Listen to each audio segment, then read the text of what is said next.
123 বছর আগে মুর্শিদাবাদের ইতিহাস লিখেছিলেন নিখিলনাথ রায়। সেখানে তিনি লিখছেন, মুর্শিদাবাদের সহিত বাঙালির জাতীয় উন্নতিরও ঘনিষ্ঠ সম্পর্ক দেখা যায়, কিন্তু ওয়াকফ বিক্ষোভ ঘিরে যে ছবিটা আজকের মুর্শিদাবাদে উঠে আসছে সেটা একদিকে লজ্জার আর একদিকে উদ্বেগে। সেই অশান্তির আঁচ পুরোপুরি নেভার আগেই এবার অশান্তি ছড়ালো ভাঙড়েও। সেই সমস্ত কিছু নিয়ে প্রথম প্রশ্ন। এখনো পুরোপুরি নেভেনি মুর্শিদাবাদের আগুন। এই আবহে ওয়াকফ বিক্ষোভে অগ্নিগর্ভ হলো ভাঙড়। ভেঙে তছনছ পুলিশের গাড়ি, পরপর মোটরবাইকে আগুন। মুর্শিদাবাদ থেকে দক্ষিণ 24 পরগনা, এই হিংস্র তাণ্ডবের মোকাবিলায় কেন বারবার ব্যর্থ পুলিশ? দ্বিতীয় প্রশ্ন। যেন উদ্বাস্তু যন্ত্রণার ছবি ফিরল 2025-এর বাংলায়। লুটপাট হামলায় খাঁ করছে গ্রাম। প্রাণ বাঁচাতে ভিটে মাটি ছেড়ে এক কাপড়ে বাড়ি ছাড়লেন মুর্শিদাবাদের শয় শয় মানুষ। কেউ পালালেন মালদায়, কেউ গেলেন ঝাড়খণ্ডে। এই মানুষগুলোর বাস্তুচ্যুত হওয়ার দায় কেন নেবে না প্রশাসন? তৃতীয় প্রশ্ন। কেউ অন্তঃসত্ত্বা, কারু কোলে সদ্যজাত। মালদার ত্রাণ শিবিরে দিন কাটছে মুর্শিদাবাদের সব হারানো মানুষগুলো। কেউ আবার নতুন করে হামলার আশঙ্কায় বাড়ি ছাড়ার প্রস্তুতি নিচ্ছেন মুর্শিদাবাদে। জঙ্গিপুরের ঘটনার দিনই পুলিশ প্রশাসন কঠোর ব্যবস্থা নিলে আজকের পরিস্থিতিকে এড়ানো যেত না। চতুর্থ প্রশ্ন। বিএসএফ এর একাংশের মদতে ঢুকেছে হামলাকারীরা, অভিযোগ শাসক দলে। অথচ হাইকোর্টের রায়ের আগেই জেলা প্রশাসনের অনুরোধে মুর্শিদাবাদে মোতায়েন করা হয় বিএসএফকে। কেন কেন্দ্রীয় বাহিনীকে নিশানা করছে শাসক দল? পঞ্চম প্রশ্ন। মুর্শিদাবাদে অশান্তির জন্য দল দায়ী করেছে বিএসএফকে, অথচ জেলারই এক তৃণমূল সাংসদ ও 2 তৃণমূল বিধায়ক সরাসরি প্রশ্ন তুলছেন পুলিশের ভূমিকা নিয়ে। রাজনৈতিক সদিচ্ছের অভাব নাকি অদক্ষতা? কেন বারবার ব্যর্থ হচ্ছে পুলিশ?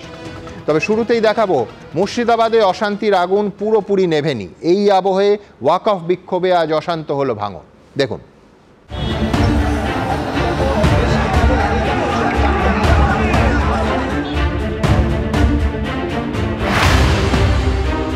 মুর্শিদাবাদে অশান্তির আগুন পুরোপুরি নেভার আগেই এবার অগ্নিগর্ভ হয়ে উঠল দক্ষিণ 24 পরগনার ভাঙড়।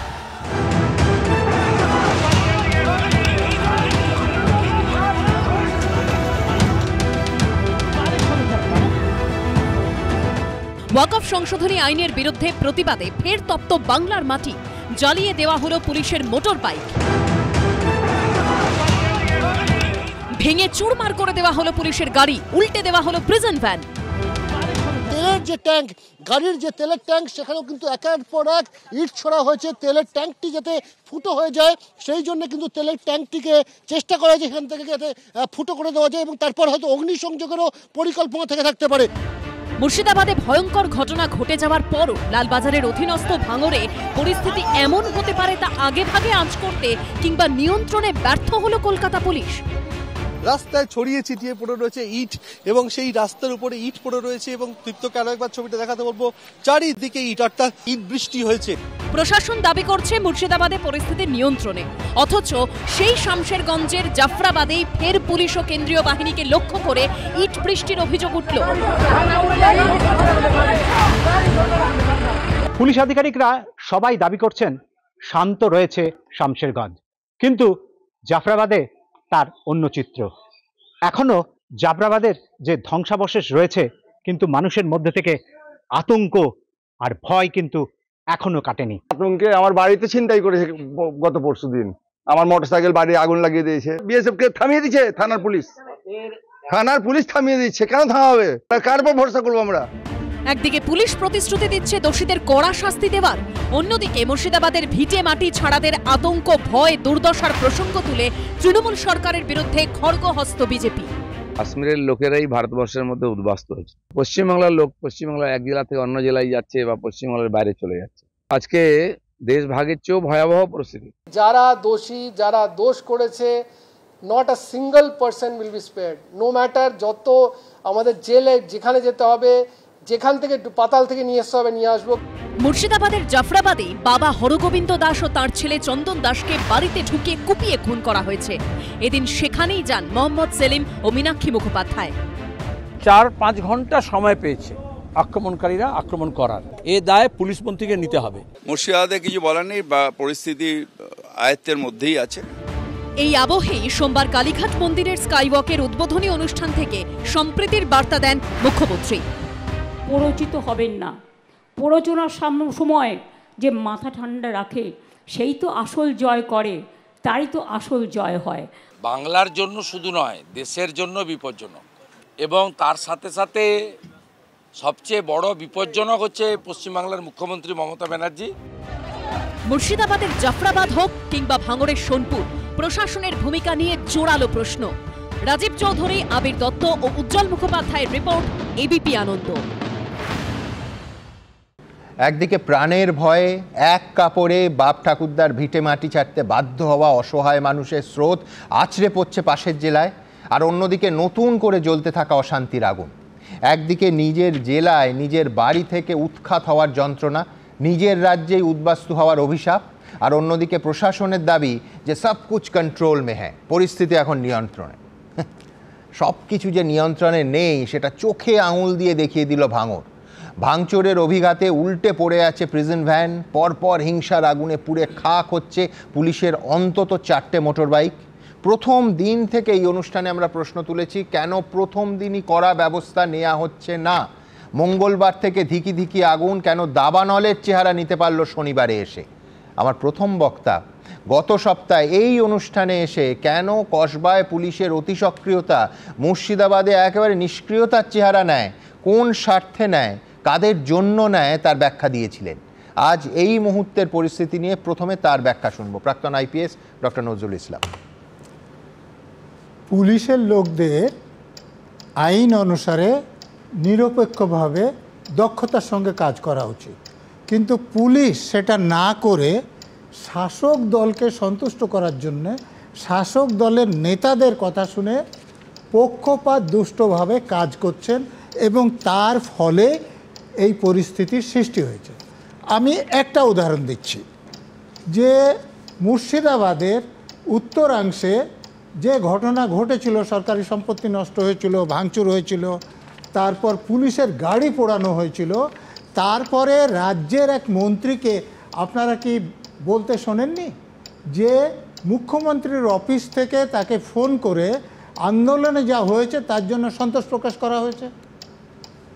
যদি ধরে নেওয়া যায় যে তিনি মিথ্যে কথা বলেছেন, মুখ্যমন্ত্রী এরকম বলেননি, তাহলে সেই মন্ত্রীর বিরুদ্ধে এখনো পর্যন্ত কোনো ব্যবস্থা নেওয়া হয়নি। কেন নেওয়া হয়নি? এই জন্যেই যে মুখ্যমন্ত্রীর অফিস থেকে এটা বলা হয়েছে, আর মুখ্যমন্ত্রীর অফিস থেকে এটা বলার অর্থ যে ওখানে যা ঘটেছে সেটাতে মুখ্যমন্ত্রীর অন্তত অনুমোদন ছিল। তো এই অনুমোদন যদি থাকে এবং অপরাধীদের হাতে, বিশেষ করে সেই অপরাধীদের হাতে যারা শাসক দলে আশ্রয় আছে, তাদের হাতে বেআইনি বন্দুক, গুলি, বোমা যে যথেষ্ট পরিমাণে আছে, এর আগে বারবার সেটা দেখা গিয়েছে, কলকাতাতে বারবার আগ্নেয়াস্ত্র, বেআইনি আগ্নেয়াস্ত্র নিয়ে লোক ধরা পড়েছে। ফলে এদেরকে ভোটের সময় রাজনৈতিক দলগুলি ব্যবহার করবে, কিন্তু তার মানে এই নয় যে অন্য সময় তাদেরকে। আপনি বলছেন ব্যবহার করবে, আপনার কি মনে হয় যে এখনো তারা যে কাজটা করছে সেটা কি সেই নিয়ন্ত্রণের, ব্যবহার করাও যদি নিয়ন্ত্রণ ধরি, সেই নিয়ন্ত্রণের বাইরে তারা বেরিয়ে গেছে? না, আমি এখনো মনে করি না। কারণ পুলিশ যদি চায়, মানে শাসক দল যদি না চায়, পুলিশ যদি না চায়, কোনো দাঙ্গা কয়েক ঘন্টার বেশি থাকতে পারে না। এই যে জাফরাবাদে আজকে যেটা হয়েছে, আপনি তো এক্ষুনি প্রতিক্রিয়া দেখালেন যে বিএসএফকে পুলিশের লোকেরা থামিয়ে দিয়েছে। এটা কি? এটা মানুষ বলছে, আমি বলছি না। তাই এটা কি প্রকাশ করে? যে বিএসএফ কাজ করতে পারছে না স্থানীয় পুলিশের বাধার ফলে। আপনি এটা খেয়াল করুন। আপনি ভাঙড়ে আসুন, ভাঙড়ে আপনারা আজকে কিন্তু প্রচার করেছেন যে ওখানে শাসক দলের এক নেতা যখন এসেছেন, পুলিশের লোকেরা তার অনুগত সৈনিকের মতো কিভাবে তার সঙ্গে কথা বলছিল, এবং তিনি যে সভা করবেন বলেছিলেন সেখানে যাবেন কিনা জিজ্ঞেস করছিলেন। অর্থাৎ শাসক দল সভা করছে একই বিষয় নিয়ে। তাহলে বিরোধী দলের কোনো লোক সভা করতে গেলে সেখানে পুলিশের লোকেরা বাধা দিচ্ছে কেন? আর যদি বাধা দেয় তাহলে যে তার প্রত্যাঘাত আসবে তার জন্যে তারা প্রস্তুত থাকছে না কেন? থাকছে না তা নয়, আমার ধারণা রাজ্যের শাসক দলের সর্বোচ্চ নেত্রী এবং নেতারা এটা দেখাতে চাইছেন যে এ রাজ্যের লোক ওয়াকআপ সংশোধনী বিলের কতটা বিপক্ষে, তারা কতটা ভাঙচুর করছে, কতটা গাড়ি পোড়াচ্ছে, কতটা পুলিশের গাড়িতেও আগুন লাগাচ্ছে।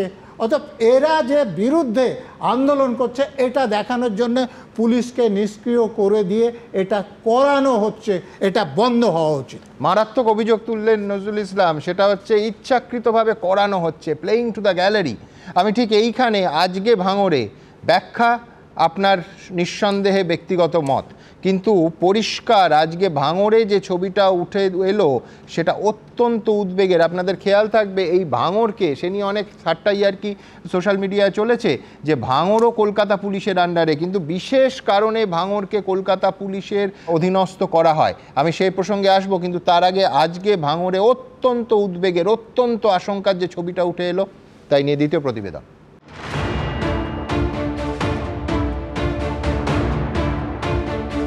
ওয়াকফ বিক্ষোভে অশান্ত মুর্শিদাবাদ এখনো পুরোপুরি ঠান্ডা হয়নি। তার মধ্যেই অশান্তির আগুন জ্বলল দক্ষিণ 24 পরগনার ভাঙড়ের সোনপুরে।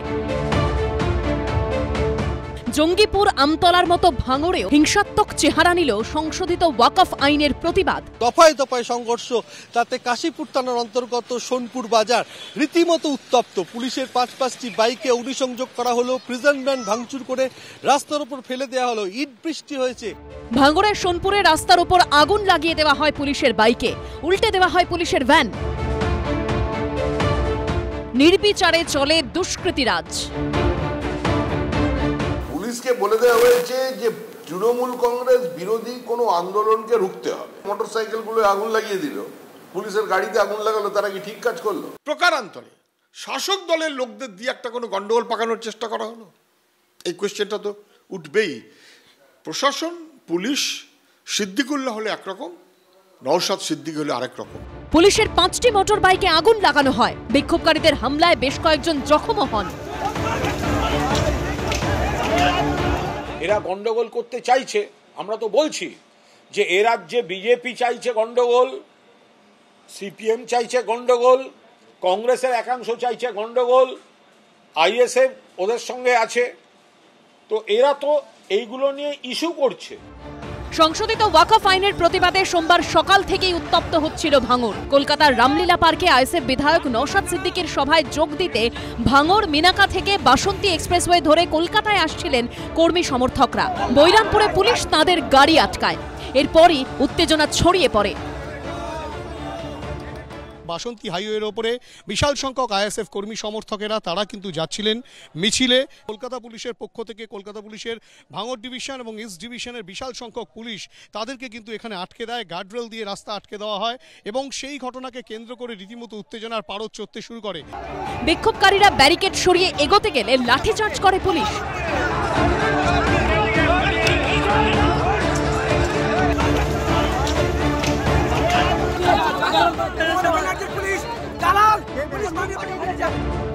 আজকে কলকাতায় একটা বড় মিছিল হয়েছে, সেই মিছিলটাকে চাপা দেওয়ার জন্য তৃণমূল কংগ্রেস একটা চক্রান্ত হতে পারে। এই ভাঙড়ে বিভিন্ন অগ্নিসংযোগ ঘটানো হয়েছে, প্রচুর মানুষ ইনজুরি করা হয়েছে, সম্পূর্ণ আইএসএফ এর মদতে, নওশাদ সিদ্দিকীর মদতে হয়েছে।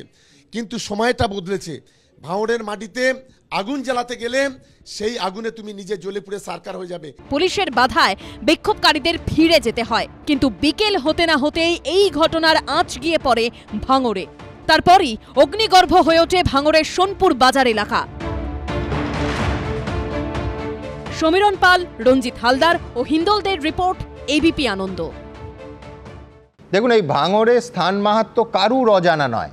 আমি দুটো ছোট্ট ছোট্ট অংশ স্বয়ং মুখ্যমন্ত্রীর দেখাবো। 2017 সালের 2রা জুন প্রশাসনিক বৈঠকে এই ভাঙড় নিয়ে রাজ্যের মুখ্যমন্ত্রী কি বলছেন দেখুন।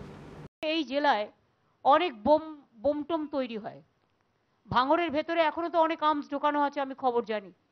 শুধু কিছু করছি না ভদ্রতা করে। কয়েকটা বাড়িতে এখনো কি Arijit, am I correct?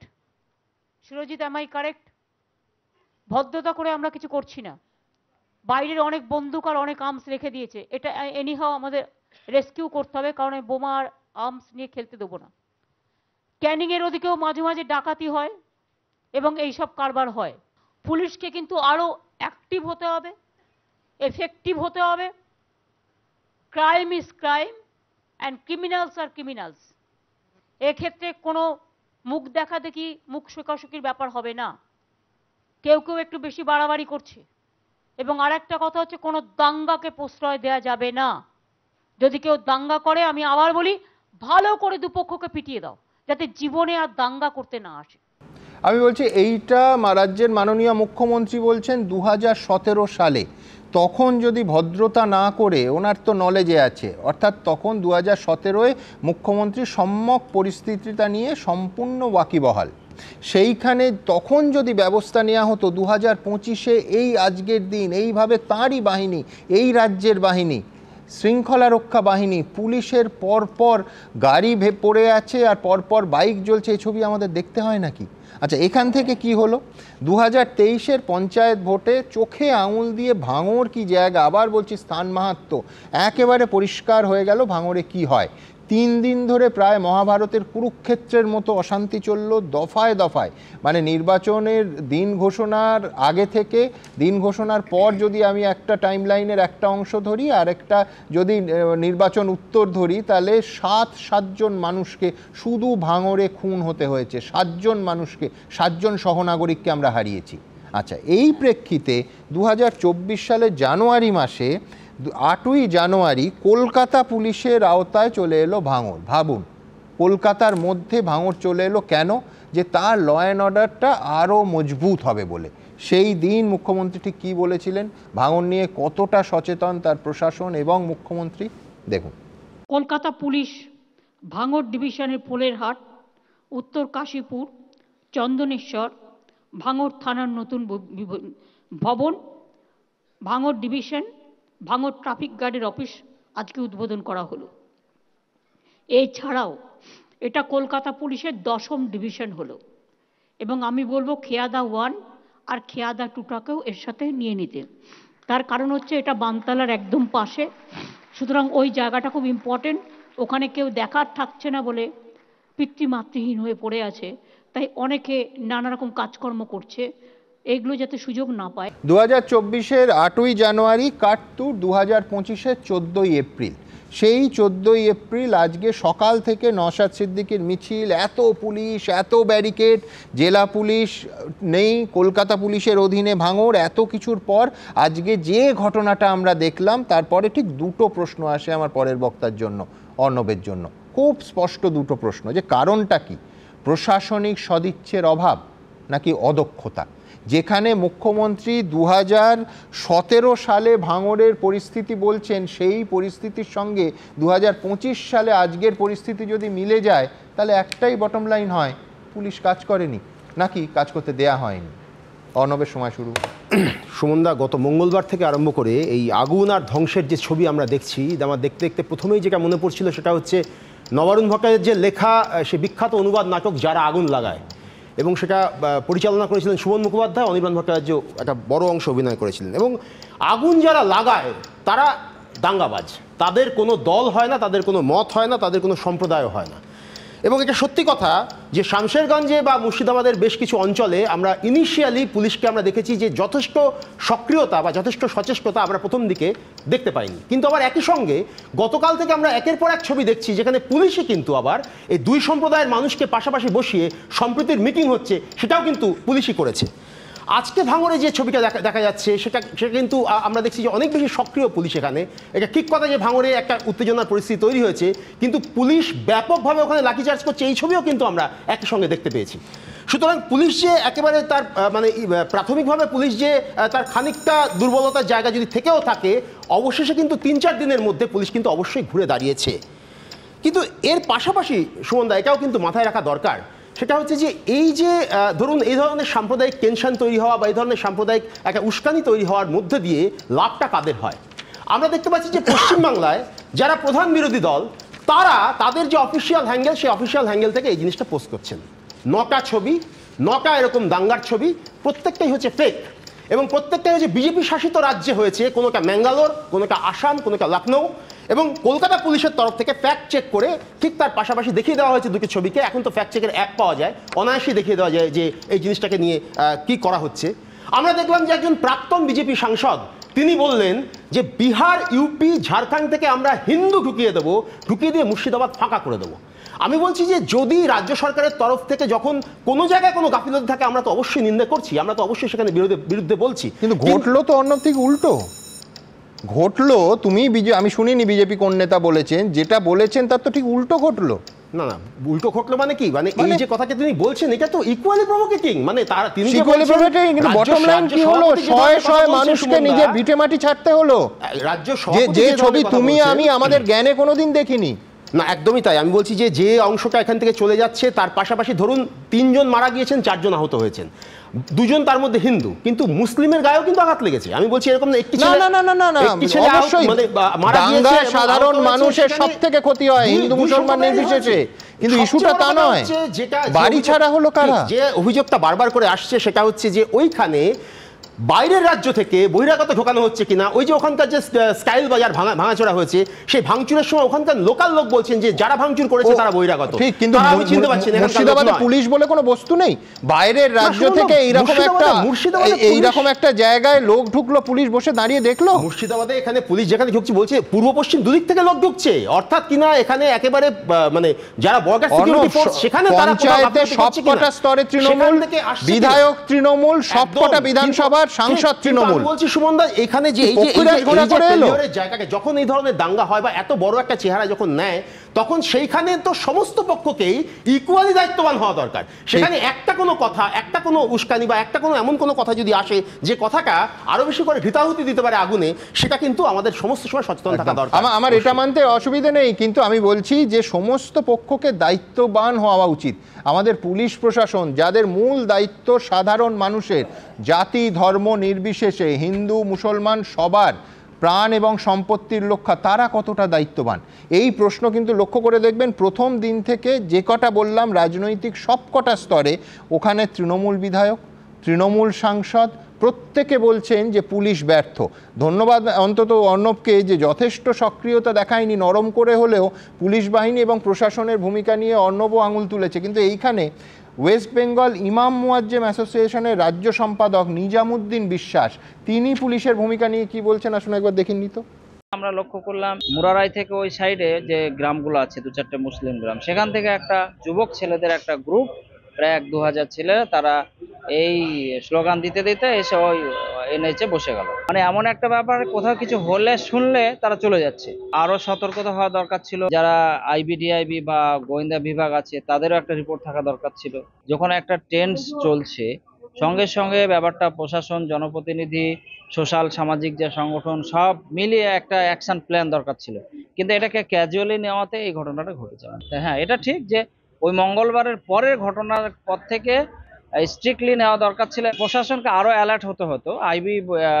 DIB দপ্তর যারা গোয়েন্দা কি করছিল, ওটা আরো অ্যালার্ট হওয়া দরকার ছিল। আমার পরিষ্কার প্রশ্ন, ইমাম সাহেব যা বলছেন, যদি বীরভূমের মুরারই থেকে ঢোকে, এটা তো অন্য রাজ্য, ভিন রাজ্য নয়, ভিন জেলা, কাদের দেখার কথা? এই রাজ্যের পুলিশ এবং প্রশাসন। আমি আবার একবার ভাঙড়ের প্রসঙ্গে আসব, তার কারণ অরাজকতা পাল্লা দিয়ে সমান্তরালভাবে জেলায় জেলায় ছড়াচ্ছে। আমি ভাঙড়ের কথায় পরের প্রতিবেদন আসবো, তারপর বহু প্রশ্ন তুলেছেন অর্ণব, কেয়া তার জবাব দেবে, কিন্তু তার আগে আজকের ভাঙড় দেখুন।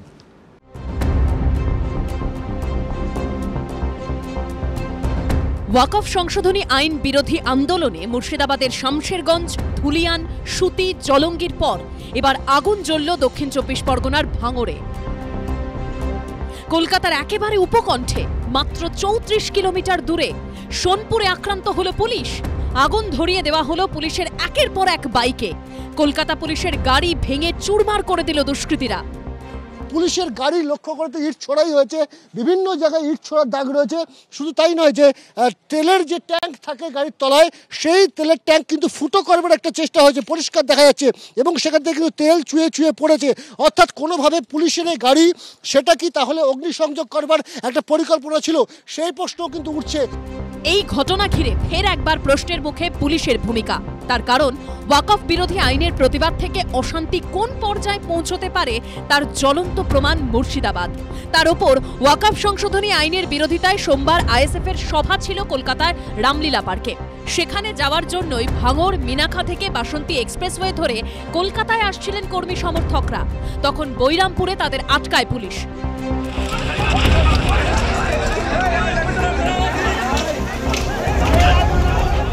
তখনই পরিস্থিতি উত্তপ্ত হতে শুরু করেছিল ভাঙড়ে। কিন্তু তারপরও পুলিশ কেন আঁচ করতে পারল না যে পরে পরিস্থিতি অগ্নিগর্ভ হয়ে উঠতে পারে? সকালের উত্তেজনার পর কিভাবে ভাঙড়ের সোনপুরে নির্বিচারে তাণ্ডব চালানোর সুযোগ পেল দুষ্কৃতীরা? পুলিশ যদি আটকাতে চাইতো তাহলে কিন্তু তারা আটকাতে পারত। আমার ধারণা রাজ্যের শাসক দলের নেতা নেত্রীরা এটা দেখাতে চাইছেন যে এখানকার লোকেরা এই ওয়াকআপ আইনের কতটা বিরুদ্ধে এবং তারা কত উত্তেজিতভাবে আন্দোলন করছে। ভাঙড়ে অশান্তির ছবি নতুন নয়। কখনো মুড়িমুড়কির মতো বোমাবাজি, আবার কখনো বন্দুকের আস্ফালন, পঞ্চায়েত ভোট হোক বা বিধানসভা। এমনকি গত লোকসভা ভোটের সময়ও বারবার অশান্ত হয়েছে দক্ষিণ 24 পরগনার ভাঙড়। তাহলে এবার ওয়াকফ আইনের প্রতিবাদে পরিস্থিতি যে রণক্ষেত্র হয়ে উঠতে পারে তা বুঝতেই পারল না পুলিশ। মুর্শিদাবাদে আগে থেকে পাথর ইট ছোড়ার জন্য মজুত করে রাখা হচ্ছে, পুলিশ জানতেই পারছে না। ভাঙড়ে হাঙ্গামা হতে পারে, পুলিশ বুঝতেই পারছে না। এটা কি তাহলে পুলিশি ব্যর্থতা নয়? প্রশ্ন তুলছেন অনেকেই। অ্যাডেড এরিয়া করে দিলাম আর সাদা পোশাক পরিয়ে দিলে যাবে না, তার ইনফ্রাস্ট্রাকচার তো দিতে হবে। মুর্শিদাবাদ কি গাজা নাকি যে 4 দিন ওখানে গন্ডগোল চললো তারপরে পুলিশ গেল? ওখানকার ইন্টেলিজেন্স ছিল না যখন একজনের বাড়িতে ঢুকে 4 জনকে, 2 জনকে বাবা ছেলেকে কোপাচ্ছে, কুপিয়ে কেটেছে, বাড়িতে আগুন লাগিয়েছে, তখন লোকাল পুলিশ খবর পায়নি? সোমবার রাতে অবশ্য কলকাতা পুলিশের তরফে সোশ্যাল মিডিয়ায় পোস্টে দাবি করা হয় ভাঙড়ের পরিস্থিতি সম্পূর্ণ নিয়ন্ত্রণে রয়েছে। সরকারি সম্পত্তি ভাঙচুরের ঘটনায় জড়িত দুষ্কৃতীদের বিরুদ্ধে সুনির্দিষ্ট কেস দায়ের করা হয়েছে এবং তাদের গ্রেপ্তারের জন্য তল্লাশি অভিযান চলছে। সাধারণ মানুষকে গুজবে কান না দেওয়ার জন্য অনুরোধ করা হচ্ছে। মিথ্যা তথ্য ছড়ানোর সঙ্গে জড়িতদের বিরুদ্ধেও কড়া আইনি ব্যবস্থা নেওয়া হবে। 2024 সালে আইনশৃঙ্খলা পরিস্থিতির উন্নতির স্বার্থে ভাঙড়কে কলকাতা পুলিশের আওতায় আনেন মমতা বন্দ্যোপাধ্যায়। তবে তারপরও ভাঙড় আছে ভাঙড়েই। ব্রতদেব ভট্টাচার্য, হিন্দোল দে ও রঞ্জিত হালদারের রিপোর্ট, এবিপি আনন্দ। এখন প্রশ্ন হচ্ছে যে আজকের ভাঙড়েও কেন্দ্রীয় বাহিনী বা বিএসএফকে নামানো উচিত কিনা। দেখুন, ভাঙড়ই কিন্তু দক্ষিণ 24 পরগনার এই পর্যায়ে এই দফার প্রথম ঘটনা ঘটলো এমনটা নয়। আপনাদের মনে থাকবে গত সপ্তাহে এই অনুষ্ঠানেই জঙ্গিপুরের পরেই কিন্তু আমতলাতে আগুন ছড়িয়েছিল। বিস্তারিত সেই রিপোর্ট গত সপ্তাহে দেখিয়েছি। কিন্তু বিএসএফ যে প্রশাসন, লক্ষ্য করবেন যে মুর্শিদাবাদের ঘটনা ঘটতেই মানে শুভেন্দু অধিকারী কেন্দ্রীয় বাহিনী চেয়ে হাইকোর্টে মামলা করার আগেই প্রশাসন কিন্তু বিএসএফের সাহায্য চেয়েছিল। বিএসএফও সঙ্গে সঙ্গে সহযোগিতা এগিয়ে আসে। আজকে কিন্তু মারাত্মক, গতকাল থেকে মারাত্মক অভিযোগ তুলছে বিএসএফের বিরুদ্ধে শাসক দল। অফিসিয়ালি বলা হচ্ছে, যে প্রশ্নে কেয়ার কাছে যাব, যে সীমান্ত থেকে কিছু হামলাকারীকে বিএসএফ ঢুকিয়েছে, বিএসএফের একাংশের সক্রিয় সহযোগিতা এই জিনিস ঘটেছে। কেয়া, সবার আগে বলি যে আপনি বলছেন ভাঙড়ের কথা, আমি বলছি গোটা বঙ্গের কথা। গোটা বঙ্গ এই মুহূর্তে জ্বলছে এবং এর পেছনে ওই যে প্ররোচনার কথা হচ্ছে না বারে বারে, ষড়যন্ত্র। আমি একটা ভিডিও এই বছরের ফেব্রুয়ারি মাসে, সম্ভবত 18ই ফেব্রুয়ারি, একটা ভিডিও বলছেন একটা ধর্মের নামে এত কুৎসা করছেন, একটা অপপ্রচার করছেন। একদিন তারা যদি একটা আন্দোলনের ডাক দেয়, আপনি নিজেকে সামনে রাখতে পারবেন তো? এটা কি প্ররোচনা নয় সুমন? উনি বলছেন যে বিধানসভায় দাঁড়িয়ে আপনারা কুৎসা করছেন, তারা যদি আন্দোলনের ডাক দেয় বলে শ্লেষের হাসি হেসে বলছেন যে আপনারা এটা মোকাবিলা করতে পারবেন তো? আমি বাংলার মানুষকে বলছি, বাংলার মানুষ মোকাবিলা করতে পারবে। কিন্তু সবথেকে দুঃখের কি আজকের দিনে দাঁড়িয়ে সুমন, এটা হিন্দু বাঙালির হোমল্যান্ডে পশ্চিমবঙ্গ, আর আজকে হিন্দু বাঙালিরাই তারা বাস্তুহারা, তারা ভিটেহারা। 7 মাস 7 দিনে সে বাচ্চাটার কি দোষ? তার বাড়িতে পানীয় জলে বিষ মেশানো হচ্ছে। এটা গেরিলা কায়দায় আক্রমণ, এবং এই আক্রমণের প্ররোচনা সিদ্দিকুল্লাহ চৌধুরী, এই আক্রমণের প্ররোচনা যিনি আজকে অল ইজ ওয়েল বলছেন, ফিরহাদ হাকিম, এই আক্রমণের প্ররোচনা দিয়েছেন মমতা বন্দ্যোপাধ্যায় স্বয়ং। যখন এই কথাগুলো বলেছেন, তিনি নিজের সংবিধান, আজকে সংবিধান নিয়ে তিনি পোস্ট করেছেন, আমার হাসি পাচ্ছিল। কারণ সংবিধানকে তিনি শপথ নিয়ে তিনি বলেছেন যে না, আমি এই রাজ্যে ওয়াকফ লাগু হতে দেব না। বলেছিলেন সিএ এর বেলাতেও, কাকা চিচি হয়ে গিয়ে এখন চিচি ননি চিচি হয়ে গেছে। আমার এই মুহূর্তে কয়েকটা নির্দিষ্ট প্রশ্ন রয়েছে সুমন। প্রথম হচ্ছে যে আমরা এই কথাটা আপনি ব্যবহার করছেন, ভালো লেগেছিল যে এই রাজ্যে পুলিশ কি করছে, শিষ্টকে দমন করছে আর দুষ্টকে পালন করছে। পুলিশের এই কাজ, যাদের লাথি মারার দরকার তাদের না মেরে যে অসহায় সদ্য চাকরিয়ারা তাদের পেটে লাথি মারছে। আর এখানে পুলিশ কি করছে, কখনো টেবিলের তলায়, কখনো দোকানের ভেতরে ঢুকছে নিজেদের প্রাণ ভয়। আর আমরা কি করছি, আমরা বলছি এখানে না, সব ষড়যন্ত্র, সব প্ররোচনা, সব বহিরাগত। বহিরাগত কারা সুমন? ওই বাংলাদেশ থেকে আসা লাভলি খাতুন, যিনি এই মালদাতেই সম্ভবত পঞ্চায়েত সমিতির সদস্য, তিনি নাকি শত্রুঘ্ন সিনহা, ইউসুফ পাঠান, তিনি এখন চা খাচ্ছেন, আর কীর্তি আজাদ বা সাকেত গোখালেরা, এরা বহিরাগত। এখন আসলে 26-এর ভোট আসছে, এখন এই অশান্তি এবং ভয়ের পরিবেশ ছড়িয়ে দাও। আমি নজরুল স্যারের সঙ্গে একেবারেই একমত, এই ভয়ের পরিবেশ ছড়িয়ে পশ্চিমবঙ্গে যারা হিন্দু বসবাসকারী তাদের ভয় দেখিয়ে দাও, যে ভয় পেলেই কিন্তু আমার কাছে আমার দুধেল গায়ে, আমার লেটেল বাহিনী, আমার লুঙ্গি বাহিনী আছে, তাদের নামিয়ে দেবো। আর কী সব ছবির কথা বলছিলেন না, আমি আবার পাল্টা একটা ছবি বলছি, আমাদের তৃণমূলের যিনি কলিগ রয়েছেন তাকে। দুর্গাপুজো হাওড়া, সিএ এর সময় মালদা, রামনবমী আবার হাওড়া, হোলি এই দোলের সময় বীরভূম, সিএতে আমরা দেখেছি গোটা বাংলা কিভাবে জ্বলেছে। তার সঙ্গে রয়েছে লকডাউনের সময় লাঠিটা মনে আছে নিশ্চয়ই পুলিশের, নিশ্চয়ই। ওয়াকফের সময় আমরা দেখছি জঙ্গিপুর থেকে শুরু করে, সুতি থেকে শুরু করে শামশেরগঞ্জ, আর রামনবমী আসানসোল, নুপুরসা আমরা দেখেছি। এবারে চলে আসি আর দুটো সেকেন্ড নেব। সুমন, আমার খুব প্রশ্ন করতে ইচ্ছা করছে, এই যে সিদ্দিকুল্লাহ চৌধুরী মাত্র 2-3 দিন আগে বললেন না যে প্রথমে জেলা তারপরে কলকাতাকে টাইট দেব, এইটাকে সেই টাইট দেওয়ার নমুনা শুরু হয়ে গেছে এক্সপেরিমেন্ট। ইতিমধ্যেই জেলাগুলোকে টাইট, পরবর্তীকালে কলকাতায়। ইতিমধ্যে যখন ভাঙড়ে এসে গেছে, তার মানে ভাঙড় থেকে কলকাতায় আসতে দেরি নেই। কেন পশ্চিমবঙ্গের পুলিশ প্রশাসন এই বাঁদরগুলোকে সব করতে পারলো, ঠান্ডা করতে পারলো? প্রথম কথা যেটা বলবো, উনি বললেন হিন্দু বাঙালির হোমল্যান্ড হচ্ছে পশ্চিমবঙ্গ।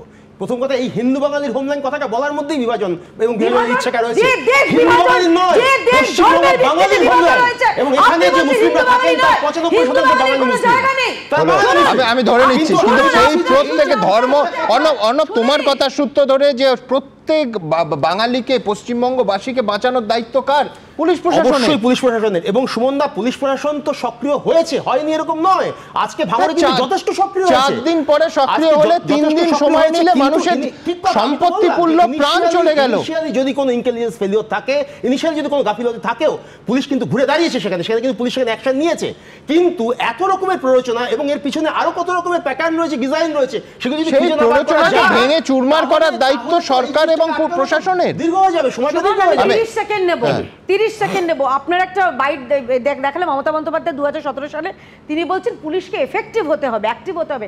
আসলে পুলিশ মন্ত্রী যেখানে ইনএফেক্টিভ, পুলিশ মন্ত্রী যেখানে ইনঅ্যাক্টিভ, সেখানে পুলিশ কি করে করতে পারবে? আর তাই পুলিশ যেটা করছে, যেটা খুব হয়, দোকানে লুকোচ্ছে, নাহলে টেবিলের তলায় লুকোচ্ছে, আর না হলে যারা অসহায় তাদের পেটে লাথি মারছে। বেশ, আমি এখান থেকে আমার পরবর্তী বক্তা সমীর মিত্র, বিএসএফ এর প্রাক্তন ডিআইজির কাছে যাব। আমি সমীরদার কাছে যাব একেবারে পরিষ্কার তথ্যে। তার কারণ দেখুন, বিএসএফকে কার্যত কাঠগোড়ায় দাঁড় করানো হয়েছে। গত 24 ঘন্টা বিএসএফ এর দিকে কিন্তু প্রতিক্রিয়া আমরা পাইনি। আমার খটকাটা সম্পূর্ণ অন্য জায়গায়। ধরুন এএনআই বা পিটিআই সমস্ত নিউজ এজেন্সি একেবারে শুভেন্দু অধিকারী কেন্দ্রীয় বাহিনী চেয়ে হাইকোর্টে যাওয়ার আগে পরিষ্কার তারা ঘোষণা করে দেয় এবং কোর্ট করে বিএসএফ এর DIG PRO South Bengal Frontier Nilotpal Kumar Pandey তিনি বলছেন, there was a request from district administration and the BSF responded positively and has mobilized troops to help administration. কটার সময় বলছেন? 5টার সময়। তখন অলরেডি বিএসএফ তার পজিশন নিয়ে নিচ্ছে। আমি কাট্টু চলে আসি, আজকের শাসক দলে শুধু মুখপাত্র বলছেন তা নয়, মুখপত্রেও বলা হচ্ছে। এই হচ্ছে আজকের শাসক দলের মুখপত্র জাগো বাংলা। লিড কি? মুর্শিদাবাদে চক্রান্তের পেছনে বিএসএফ কেন্দ্রীয় এজেন্সি। আমি সরাসরি বিএসএফেরই প্রাক্তন ডিআইজি সমীর মিত্রের কাছে জানতে চাইব, একেবারে শাসক দল অফিসিয়ালি বলছে মুর্শিদাবাদে চক্রান্তের পেছনে বিএসএফ। বিএসএফ আজকাল চক্রান্তও করছে। প্রথম কথা হচ্ছে, আমরা অনেক কিছু বলি অজ্ঞতার যে অজ্ঞ বলে, তাছাড়া আর কিছু নয়। কারণটা হচ্ছে মানুষের জীবন এবং মানুষের যে সরকারি প্রপার্টি কিংবা অন্য যেগুলো বা সাধারণ মানুষের ব্যবহারে, সেইটা পুরো জরুরি না আমরা খুঁজে বেড়াবো যে কীভাবে সেই প্রসিজারটা আমরা মানব।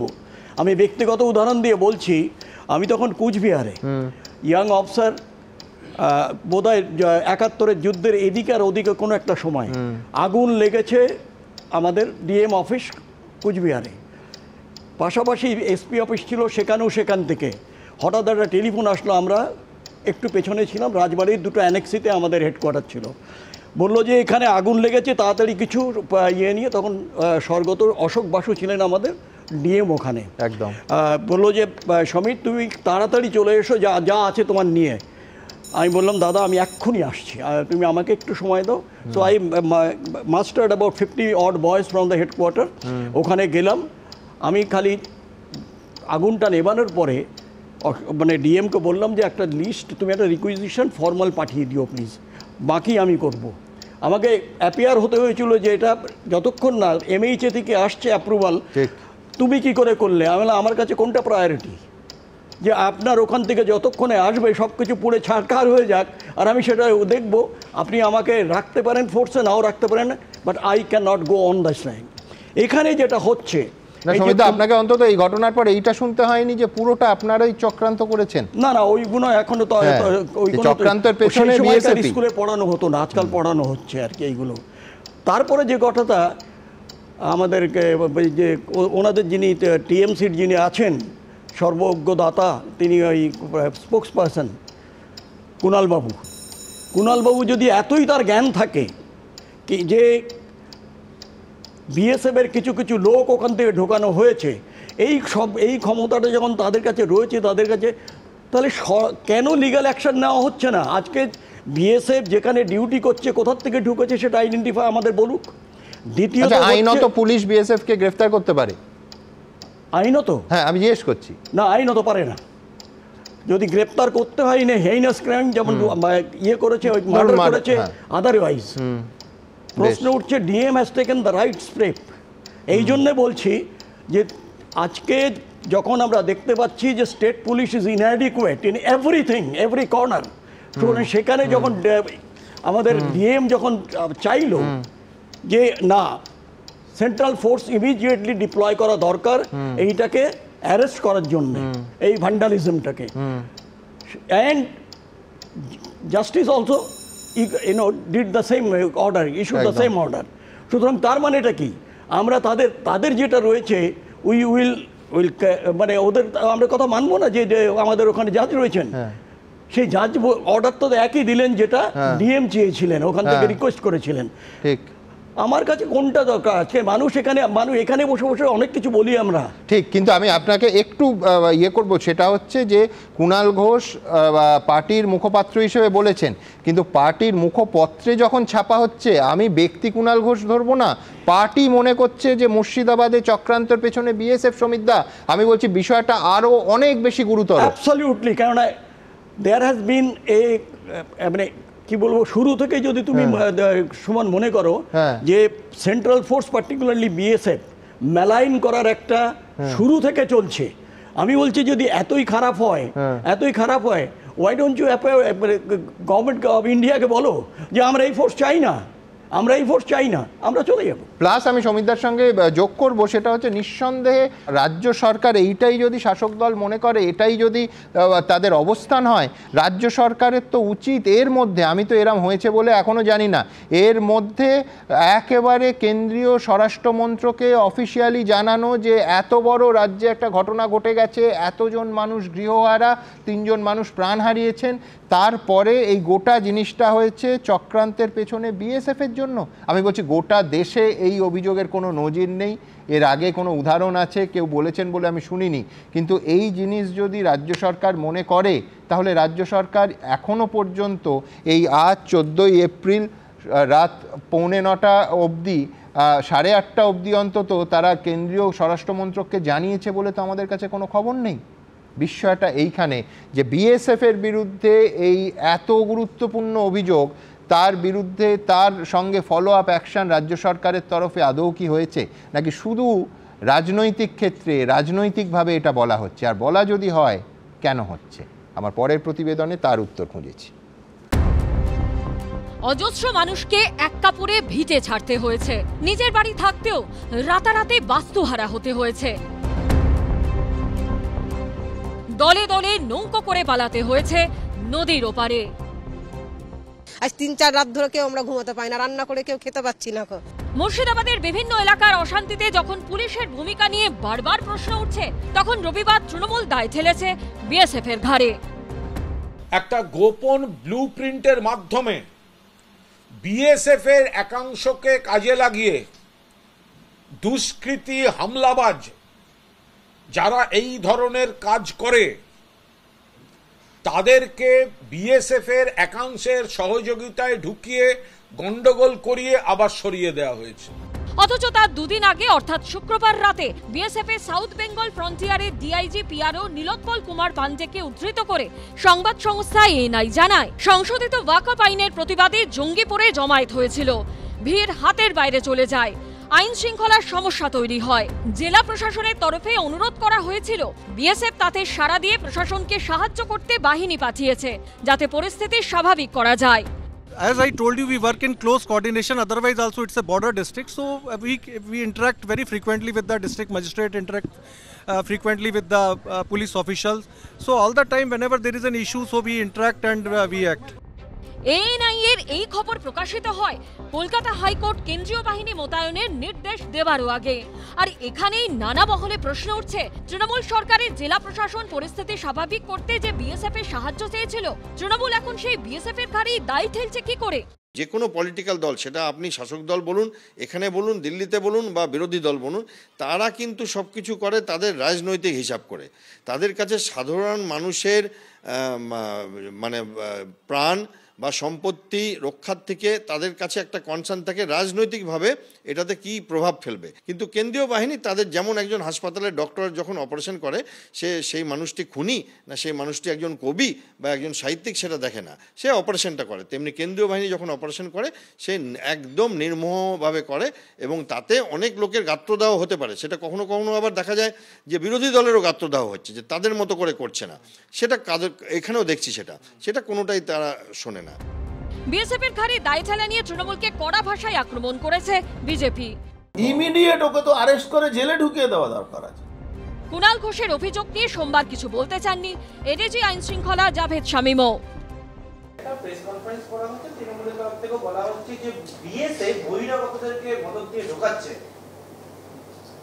আমাদের যা বলার ছিল, we have told you in detail যে আমরা কি করছি, আমরা কি করণীয় আছে। বাকি যেটা স্টেটমেন্টস আছেন, বারা যেভাবে স্টেটমেন্ট দিচ্ছে সেটা এই মুহূর্তে আই ডোন্ট হ্যাভ ফাইন্ড। মুর্শিদাবাদে এখনো 9 কোম্পানি বিএসএফ এবং 8 কোম্পানি সিআরপিএফ, মোট 17 কোম্পানি কেন্দ্রীয় বাহিনী মোতায়েন রয়েছে। ময়ূক ঠাকুর চক্রবর্তী, সুকান্ত মুখোপাধ্যায় ও পার্থপ্রতিম ঘোষের রিপোর্ট, এবিপি আনন্দ।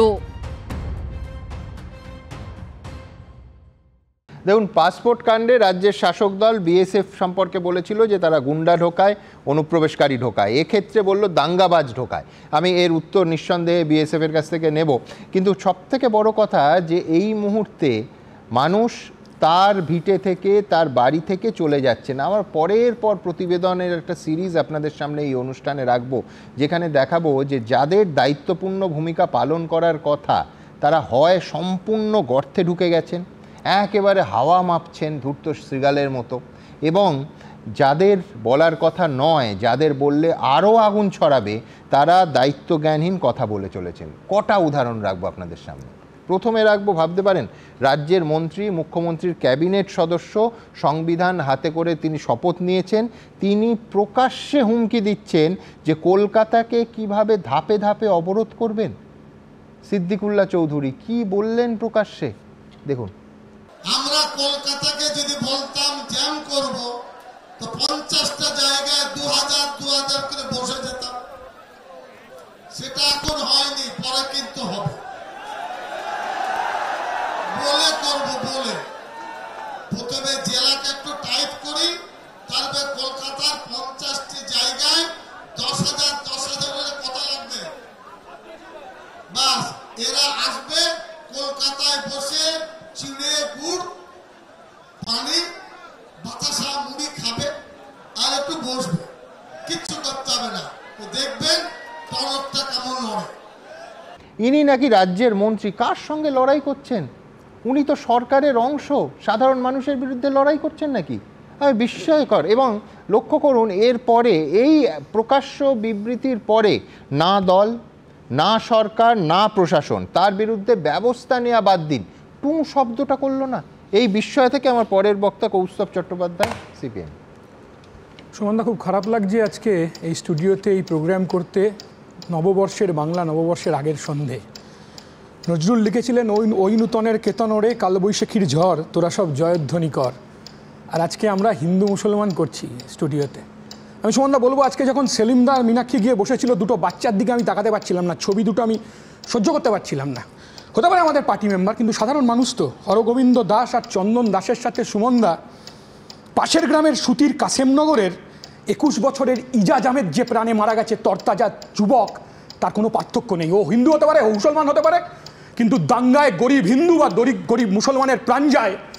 আর ইরেসপন্সিবল নেতারা যারা এমপি হন, এমএলএ হন, দেশের রাজনীতিতে নির্দেশ করেন, কেউ হিন্দুদের এক করছেন, কেউ মুসলমানকে এক করছেন। সুমনদা, এটা লজ্জাজনক। আমার ভাবলে খারাপ লাগছে যে, আমি বলতে চাই জোর গলায়, যে সরকার চাইলে দাঙ্গা হয় না, সরকার না চাইলে, মানে সরকার না চাইলে দাঙ্গা হয়। ভদ্রেশ্বরের তেলেনিপাড়া, সুমনদা, 80-র দশক একটা গোলমাল হয়ে গেছিল, গোলমালের বিবরণ আমি দিতে চাইছি না আজকে। বুদ্ধদেব ভট্টাচার্য তখন মুখ্যমন্ত্রী ছিলেন না, জ্যোতি বসু মুখ্যমন্ত্রী। বুদ্ধদেব ভট্টাচার্য আর জ্যোতি বসু একসাথে চলে গিয়েছিলেন তেলেনিপাড়ায়। জ্যোতি বসু গিয়ে হুগলির এসপিকে বলেছিলেন, শুট অ্যাট সাইট, দল দেখবেন না, রং দেখবেন না, জাত দেখবেন না, ধর্ম দেখবেন না, শুট অ্যাট সাইট। বলতে পারছি না তো আজকে। মঙ্গলবারের ঘটনা সুমনদা, বুধ, বৃহস্পতি, শুক্র, চুপ করে থাকলাম। আইবি কোথায়, ইন্টেলিজেন্স কোথায়? হরগোবিন্দ দাস আর চন্দন দাসের পরিবার যখন মোহাম্মদ সেলিমকে আজকে বলছে, মীনাক্ষীর হাতটা জড়িয়ে ধরে বলছে যে বাড়িতে এসে পিটিয়ে মারলো, আগুন ধরিয়ে দিল পাড়ায় পাড়ায়, যেখানে হিন্দু আছে মুসলমানও আছে, যেখানে দাঙ্গা যারা করে তারা হিন্দুদের মারার জন্য দাঙ্গা করে না, মুসলমানদের মারার জন্য দাঙ্গা করে না, দাঙ্গা করানো হয় লুট করার জন্য, যা আমরা দেখেছি অতীতকালে গুজরাটে। আমি বলছি অত্যন্ত লজ্জাজনক। কোথায় ইউসুফ পাঠান, কোথায়? এত ভোট পেলেন তো এমপিরা তৃণমূল কংগ্রেসের। সিদ্দিকুল্লাহ চৌধুরী বলছেন গরিব মুসলমানরা ওর ডাকে এসে কি মুড়ি খাবে আর বাতাসা খাবে, আর ও জামাতের টাকা খাবে। আমরা জানি মুসলিম মৌলবাদীদের কিভাবে তৃণমূল কংগ্রেস এই সিদ্দিকুল্লাহদের নেতৃত্বে মাথায় তুলছেন। আর উল্টো দিকে বিজেপির বিরোধী দলনেতা বলছেন দুনিয়ার হিন্দুদের এক করতে। সুমনদা, সম্ভব? আমার মতো প্রিভিলেজড কৌস্তব চট্টোপাধ্যায়দের সাথে আমার পাড়ার বাগদি এক হবে? আমাদের পাড়ার SC/ST এক হবে? আমার পাড়ার আদিবাসী এক হবে? দেশের সরকারের নীতির কারণে, রাজ্যের সরকারের নীতির কারণে প্রতিদিন গরিব হিন্দু আর গরিব মুসলমানের অবস্থা খারাপ হচ্ছে। রামনবমী আর হনুমান জয়ন্তী হচ্ছে, হই হই করে রামনবমী আর হনুমান জয়ন্তী হচ্ছে। আর রামনবমীতে আমাদের দেশের বিজেপির সরকার আমাদের উপহার দিয়েছে সবচেয়ে বেশি ওষুধের দাম বেড়েছে এই রামনবমীর সময়। কারণ এই বিজেপি ইলেকট্রাল বন্ডে ওষুধ কোম্পানিগুলোর কাছ থেকে টাকা নিয়েছে। আমি বলছি সুমনদা, মুখ্যমন্ত্রী বললেন ভদ্রতা করে অস্ত্র ধরছি না। কার সাথে ভদ্রতা করছেন? আপনার সোনার টুকরো ছেলে যে বোম মারতে পারে তার জন্য? কার সাথে ভদ্রতা করছেন? সিদ্দিকুল্লাহ চৌধুরীর বাহিনীর কাছে? কার সাথে ভদ্রতা করছেন? কি কথা মুখ্যমন্ত্রী রাজ্যের বলছে ভদ্রতা করি, জানি কারা ডাকাতি করে কিন্তু ধরছি না। কার সাথে ভদ্রতা করছেন? মুসলিম মৌলবাদকে মাথায় তুলছেন। মুসলিম মৌলবাদ বাড়লে হিন্দু মৌলবাদ বাড়ে, হিন্দু মৌলবাদ বাড়লে মুসলিম মৌলবাদ বাড়ে। ধর্মকে রাজনীতির সাথে গুলিয়ে দিচ্ছেন, যা অত্যন্ত লজ্জাজনক। সুমনদা, একটা ছোট্ট কথা বলবো। মুখ্যমন্ত্রী বললেন ডাহা মিথ্যে কথা, বললেন BSF নাকি বাইরে থেকে লোক ঢুকিয়ে দিয়েছে, লোক ঢুকিয়ে এখানে দাঙ্গা করাচ্ছে। আমি যদি ধরেও নি ঘটনা সত্যি, আইবি কি করছিল, পুলিশ কি করছিল, প্রশাসন কি করছিল? মঙ্গলবারের ঘটনা, বুধ, বৃহস্পতি, শুক্র কি দেখছিলেন? কালীঘাটে জল জমলে, সামান্য জল জমলে ভাইপো টুইট করলেন না কেন? অবাক হয়ে দেখছিলেন। মুখ্যমন্ত্রী টুইট করলেন না কেন? তার থেকেও লজ্জাজনক, মুখ্যমন্ত্রী টুইটে 5 বার দাঙ্গা শব্দ কেন? কিসের জন্য? দায়িত্বশীল সংবাদ মাধ্যমের আজকে যে অবিশ্বাসের বাতাবরণ তৈরি হয়েছে হিন্দু আর মুসলমানের মধ্যে, গরিব হিন্দু মুসলমানের মধ্যে, দায়িত্বশীল সংবাদবদ্ধ আমাদের মতো রাজনীতিবিদদের নজর রাখতে হবে, খেয়াল রাখতে হবে। দাঙ্গা যারা করে তারা লুট করার জন্য দাঙ্গা করে, আর আমাদের দেশের শাসক দল, রাজ্যের শাসক এই সুযোগ নিচ্ছে, যেটা অত্যন্ত লজ্জাজনক। দেখুন, কৌস্তব বললেন যে ভারতীয় জনতা পার্টি, এই যে হরগোবিন্দ দাস, চন্দন দাস, ভারতীয় জনতা পার্টি সাম্প্রদায়িক রাজনীতি করে, রায়েট নাকি বাম আমলে হয়নি। আমি দেগঙ্গার রায়েট 2010-এর কথা বলছি না, আমি তার আগে মরিচঝাপি বা যেগুলো মানুষ সেখানে খুন হয়েছে রাজ্যে, বাদতলা ধানতলা ইত্যাদি প্রচুর ঘটনা হয়েছে, আনন্দমার্গী হত্যা, সেগুলো বলছি না। আমি খালি বলছি কীরকম সাম্প্রদায়িক রাজনীতি বামেরা করে আড়ালে আবডালে। আমি দুটো উদাহরণ দিচ্ছি। আজকেই গণশক্তিতে আপনি দেখালেন জাগো বাংলা, আমার কাছে গণশক্তি রয়েছে, সেখানে প্রতিটা মৃত্যু দুঃখের, কিন্তু সেখানে রয়েছে ইজাজ আহমেদের মৃত্যুর কথাটা, তার মায়ের কান্না, শোকার্ত কান্না। হরগোবিন্দ, এক সেকেন্ড বলিনি ভাই, এক সেকেন্ড। হরগোবিন্দ দাস, চন্দন দাসের এখানে ছবি নেই, কিন্তু আমি দেখুন, আমি প্রথম পাতাতে আপনাদের, আমি দরকার আপনাকে পার্সোনালি পাঠিয়ে দেবো, খারাপ লাগছে। এক সেকেন্ড, বিষয়টা হচ্ছে, এক সেকেন্ড দাঁড়ান, আমাকে বলতে দিন। হরগোবিন্দ দাস কিসের জন্য মারা গেছিল বলুন না? লাভ হরগোবিন্দ দাস এবং চন্দন দাস মারা গেছে, তাদের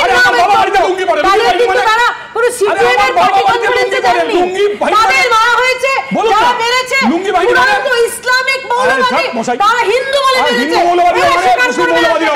সেই কারণেই মোহাম্মদ সেলিম মুর্শিদাবাদে দাঁড়াতে আর হ্যাজ নামাচ্ছে না। আমি লাভ নিয়ে আমি ভাবতেই রাজি নই, তার কারণ গোটাটা লোকসান হচ্ছে সাধারণ মানুষের, গোটাটা লোকসান। এবং আমি দুজনকেই থামালো, সব থেকে যন্ত্রণার কি জানেন, সব থেকে আফসোসের জায়গাটা হচ্ছে যে গত সপ্তাহে পরের পর অনুষ্ঠান, ধরুন মঙ্গলবার থেকে এই স্ফুলিঙ্গ আমরা দেখতে পেয়েছি, তারপর বুধ, বৃহস্পতি, শুক্র রোজ আমরা প্রশ্ন তুলেছি পুলিশ অ্যাক্ট করছে না কেন, কেন জিনিসটা বাড়তে দেওয়া হচ্ছে। ইনফ্যাক্ট পরের পর অনুষ্ঠানে অর্ণব এখানে রয়েছেন, অর্ণব সাহা, তা আমরা প্রশ্ন তুলেছি যে কেন, কবে আর পুলিশ নড়ে চড়ে বসবে। সত্যি আজকে আফসোস হচ্ছে, তাহলে এই শনিবার, এই শুক্রবার রাতের ভয়াবহ পরিস্থিতিতে আমরা পৌঁছতাম না যদি প্রথম মুহূর্ত থেকে কড়াভাবে পুলিশ প্রশাসন হ্যান্ডেল করতো। নির্বাচিত সরকার আছে, পুলিশ প্রশাসন আছে, আমি আইবি টাইবি বাদ দিন, আমি বলছি সাধারণ সংবাদ মাধ্যম, রাজনীতিবিদ, বিশ্লেষক প্রত্যেকের কাছে খবর এবং ছবি ছিল। আমি দ্রুত একবার আপনাদের মনে করিয়ে দেবো, পরপর দুদিনের অনুষ্ঠান যে কিভাবে আমরা কার্যত আরতি জানিয়েছেন সাধারণ মানুষ পুলিশের কাছে, কড়া হন, ব্যবস্থা নিন, পুলিশ প্রহিত হয়েছে। তারপরেও আমি আসবো একটা চমৎকার মিনিমাম ফোর্স, এ এক বিচিত্র দুটো শব্দবন্ধ আমাদের এই রাজ্যে তৈরি হয়েছে। কেন? যদি অ্যাপ্রোপ্রিয়েট ফোর্স বলে তাতে অসুবিধে কার? আপনাদের মনে থাকবে এই মিনিমাম ফোর্স শব্দবন্ধ ব্যবহার হয়েছিল ওই 14ই আগস্ট রাতে, যখন আরজিকর লুম্পেন বাহিনীর হাতে ওই বারমুডা পরা উচ্চিংড়ার চুরমার করে দিচ্ছে দুটো তলা। তখনও কলকাতার তৎকালীন পুলিশ কমিশনার এসে বলেছিলেন মিনিমাম ফোর্স। কে মাথার দিব্যি দিয়েছে আপনাকে মিনিমাম ফোর্স ব্যবহার করতে? কেন অ্যাপ্রোপ্রিয়েট ফোর্স, সেটা 2 হতে পারে, 200 হতে পারে, আপনি ব্যবহার করবেন না? ঘুরে ফিরে দেখুন মুর্শিদাবাদের এই চূড়ান্ত রাজ্য পুলিশের ব্যর্থতার পরও ওই শব্দ দুটো ঘুরে ফেলে এলো মিনিমাম ফোর্স। বিস্মিত, কিন্তু তার আগে ঠিক কিভাবে সাধারণ মানুষের আরতি এই স্টুডিওতে আমাদের মাধ্যমে উঠে এসেছিল যে দয়া করে পুলিশ ব্যবস্থা নিন। প্রথম দিন, গণতান্ত্রিক দেশে প্রতিবাদ হতেই পারে, কোনো অসুবিধে নেই, কিন্তু প্রতিবাদের নামে এই সরকারি সম্পত্তি পোড়ানো কেন, ভ্যান্ডালিজম কেন? মনে পড়ছিল সিএ এর সময় দেশ জুড়ে প্রতিবাদ হচ্ছে, সেই প্রতিবাদে মুর্শিদাবাদের অংশটা 3 দিন ধরে চললো, পুলিশ কিচ্ছু করলো না, একের পর এক ট্রেন জ্বললো। কেন এটা হবে? কেন থামানো? কারণ আজকে আমি এই প্রতিবেদনে দেখলাম যে যারা ভ্যান্ডালিজম করছে তাদের সরিয়ে দেওয়া হয়েছে। সরিয়ে কেন দেওয়া হবে? গ্রেফতার করা হবে। সিএর ক্ষেত্রেও যদি প্রথম দিন অ্যারেস্ট হতো তাহলে অন্তত 2.5 দিন ধরে ট্রেন চলতো না, একটার পর একটা ট্রেন। ভয়ঙ্কর উদাহরণ ছিল তার আগে সিএ এর প্রতিবাদ গোটা দেশ জুড়ে হয়েছে, কিন্তু এই মুর্শিদাবাদে এই বাংলার একটা অংশে প্রায় 3 দিন তার রেস্ট ছিল, পরের পর ট্রেন জ্বালানো হয়েছিল। আমরা সেইখান থেকে যখন কসবায় নিরস্ত্র শিক্ষকদের ওপর পুলিশ অতি সক্রিয়, তখন প্রশ্ন তুলেছি যে কেন পাশাপাশি মুর্শিদাবাদে নিষ্ক্রিয় পুলিশ, কেন ধুলিয়ানে পুলিশের যে ভূমিকা মানুষ, সাধারণ মানুষ, করদাতারা এক্সপেক্ট করেন সেই ভূমিকায় পুলিশকে দেখা যাচ্ছে না। দেখুন, কথা আছে দুষ্টের দমন শিষ্টের পালন, এ তো শিষ্টের দমন দুষ্টের পালন হচ্ছে। একদিকে আন্দোলনের নামে গুন্ডামি চলছে অত্যন্ত অন্যায়ভাবে। আবার বলছি, গণতান্ত্রিক দেশে আন্দোলন হতেই পারে। পুলিশের একাধিক গাড়ি, এসডিপিওর গাড়ি জ্বালিয়ে দিচ্ছে গুন্ডারা, আর জঙ্গিপুরের পুলিশ দোকানের মধ্যে ঢুকে শাটার নামিয়ে ফেলছে, কেউ কেউ উট দিয়েও খুলে ফেলছেন। প্রতিবাদের নামে গুন্ডামি, আন্দোলনের নামে গুন্ডামি দিনের পর দিন কি চলতে পারে? সিএ এর সময় যে ছবি আমি দেখেছি সেই ছবি আবার কেন আমাদের রাজ্যে সেই অলিক কুনাট্য রঙ্গ অনুষ্ঠিত হবে একবার নয় বারবার? দুটোই কিন্তু সরকারি সম্পত্তি। আমি বলছি ডিআই অফিসও সরকারি সম্পত্তি এবং ওই এসডিপিওর গাড়ি আর পুলিশের অতগুলো গাড়ি সেটাও সরকারি সম্পত্তি। একটা সম্পত্তি রক্ষা করতে আমি ঝাঁপিয়ে লাঠি দিয়ে মানুষ পিটছি, আর আরেকটা সম্পত্তি আমি শাটার দিয়ে বন্ধ হয়ে নিষ্ক্রিয়ভাবে তার জ্বলে যাওয়া, পুড়ে যাওয়া, খাক হয়ে যাওয়া পাবলিক মানিতে সেটা দেখছি। আর এই নিষ্ক্রিয়তার ফল কি হলো? যে এ রাজ্যে স্থায়ী বাসিন্দারা প্রাণ বাঁচাতে নিজের জেলা থেকে পাশের জেলায় যাচ্ছেন, সারা রাত নৌকো করে তারা পালিয়ে যাচ্ছেন, আর নয়তো পাশের রাজ্যে যাচ্ছেন। কেন এই জিনিস হবে?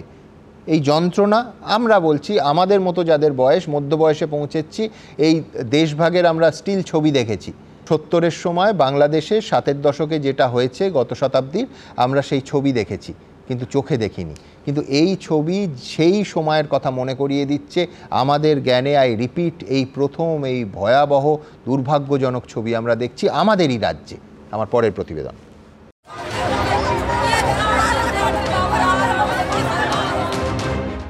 উস্কে গেছে দেশভাগের যন্ত্রণার স্মৃতি। ওয়াকফ অশান্তি ঘিরে অগ্নিগর্ভ হয়ে ওঠা মুর্শিদাবাদ থেকে রাতারাতি ভিটেমাটি ছাড়তে হয়েছে বহু মানুষকে। নিজে ভূমে পরবাসী দুষ্কৃতীদের সীমাহীন অত্যাচার সহ্য করতে না পেরে শামশেরগঞ্জ থানার বেদবনা গ্রাম থেকে নদী পেরিয়ে মালদার বৈষ্ণবনগরে চলে আসতে বাধ্য হয়েছে একের পর এক পরিবার। তাদের সকলের চোখে মুখেই এখন একরাশ আতঙ্ক আর উদ্বেগ। এই ছবি বৈষ্ণবনগরের পারলালপুর হাই স্কুলে করা ত্রাণ শিবিরের। এখানেই আশ্রয় নিয়েছেন শামশেরগঞ্জের বেদবনা গ্রামের প্রামাণিক পরিবার। এক পরিবারে 15 জন সদস্য, সকলেই এখন এই ত্রাণ শিবিরে। পথে বসেছে পরিযায়ী শ্রমিকের পরিবার। তারা প্রশ্ন তুলছেন তাদের অপরাধ কি ছিল। নেতারা আসছেন ত্রাণ শিবিরে, কেউ সাহায্য করছেন, কিন্তু স্পষ্ট কেউই বলতে পারছেন না এরা বাড়ি ফিরবেন কবে। ঘরছাড়াদের গলায় একরাশ আতঙ্ক। বলছেন ভাত রান্নার সময় হামলা হয়েছিল, ওই অবস্থাতে রান্না ফেলে ঘর ছেড়ে পালাতে হয়েছে প্রাণ বাঁচানোর তাগিদে। এখনো ভাত আছে হাঁড়িতে, ছেড়ে পালিয়ে এসছি। আর আমরা সব বড় মানুষ যা আছে বাড়িতে কর্ম করার, কর্মটা দিনে খাটি দিনে খাই। এ তো আমরা খুব যে গরিব সংসার আমাদের। 3 মেয়ে নিয়ে 9 জনের সংসার বনবাসী মণ্ডলের। পেশায় বিড়ি শ্রমিক। মেয়ের বিয়ের জন্য জমানো 1.5 লক্ষ টাকার জিনিস লুট হয়ে গেছে। সেই কথা মনে করলেই কেঁদে ফেলছেন মাঝবয়সী এই মহিলা। যাদেরকে দাদা বলে ডাকেন, জ্যাঠা বলে ডাকেন, কাকু বলে ডাকেন, তারা বাড়িতে এসে তাণ্ডব করবে ভাবেননি বনবাসী মণ্ডল। তার জমানো সব টাকা, তার অল্প অল্প করে তৈরি করা বিভিন্ন টুকিটাকি জিনিসপত্র সব নষ্ট করে দেওয়া হয়েছে। কাম করে বিয়ে দিব, কাম করে পয়সা জমাবো, কিছু না, সব তো আছে না, কিছু না, খাবার ঢুকে না, আপনি করে খাবার কিছু ভিতরে আটকা হয়ে গেছে। লাথে লাথে মেরেছে, পায়ে আমার ব্যথা করছে। মুর্শিদাবাদের বেদবনারী বাসিন্দা কালীচরণ প্রামাণিক, তৃপ্তি প্রামাণিকরা প্রাণ বাঁচাতে মালদায় পালিয়ে এসে আশ্রয় নিয়েছেন স্কুলের ক্যাম্পে। তাদের বাড়িও ভাঙচুর হয়েছে, সোনা দানা সব শেষ। ঘর বাড়ি সব পুড়িয়ে দিয়েছে, সোনা দানা সব চুরি করে নিয়েছে, সব ঘর বাড়ি ছিনতাই করে নিয়েছে, সব মারধর করেছে। পুলিশেরা শুধু চলে যেতে বলছে। কি বলছে আপনাদের? ওরা বলছে যে এখন ওর কোনো অসুবিধা নাই ওখানে, ওখানে আপনারা যেতে পারেন তাই বলছে। ঘর বাড়ি যা পুড়িয়ে দিয়েছে তা আমাদের ক্ষতিপূরণ দিবে কি দিবে না, না যে বিচারে। আবার যদি গন্ডগোল হয়ে গেলে আমরা কোথায় যাব, কোথায় দাঁড়াবো? রেখে যদি না দেয় আবার দাঁড়াতে। এদের কেন ঘরছাড়া হতে হলো? এর জবাব কে দেবে?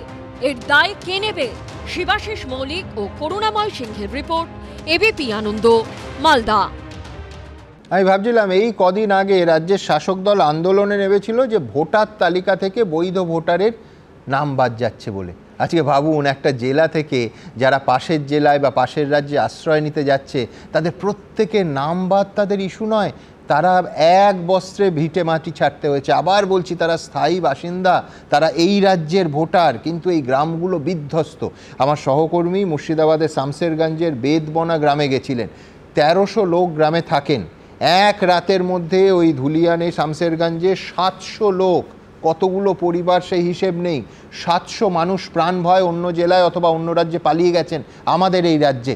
অর্থাৎ সেইখানের প্রশাসন, সরকার কেউ তাদের ভূমিকা পালন করেনি। নির্বিচারে লুটপাট চলেছে, ভাঙচুর চলেছে। ভাবতে পারেন, ওই যে নৌকোটা মালদায় ঢুকছিল, মালদার ব্রাহ্মণনগরের দিকে যে নৌকোটা আসছিল, ওপারে হচ্ছে ধুলিয়ান, সেখানে মা তার সদ্যজাত শিশুকে 7 দিনের সদ্যজাত শিশুকে আঁকড়ে আসছেন, এখনও সিজারিয়ান, এখনও সেলাই শুকোয়নি। ভাবতে পারেন এই ছবি তিনি নৌকাঘাটে নেবে, একমাত্র হয়তো সোনার গয়নাটা গলায়, সেটা পরে নিয়েছেন কারণ বাড়ি লুট হয়ে গেছে। 8.5 মাসের অন্তঃসত্ত্বা মা কোনো রকমভাবে ওই নৌকোতে অত ঝুঁকি নিয়ে প্রাণ ভয় পালিয়ে আসছেন। এই ছবি আমাদের রাজ্যে বসে কেন কেন কেন দেখতে হবে, কাদের তাই? আমার পরের বক্তা মোহিত রায়। নমস্কার। সবাই খুব বিচলিত, আমি বিন্দুমাত্র বিচলিত নই, কারণ এটাই পশ্চিমবঙ্গের ভবিষ্যৎ এবং এর একটাই কারণ ইসলাম।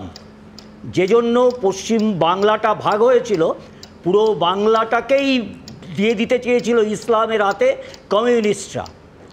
শ্যামাপ্রসাদ মুখোপাধ্যায় হিন্দু হোমল্যান্ড বাংলা তৈরি করেছিলেন বলেই জ্যোতি বসু, বুদ্ধদেব ভট্টাচার্য, মমতা বন্দ্যোপাধ্যায়রা মুখ্যমন্ত্রী হয়েছে।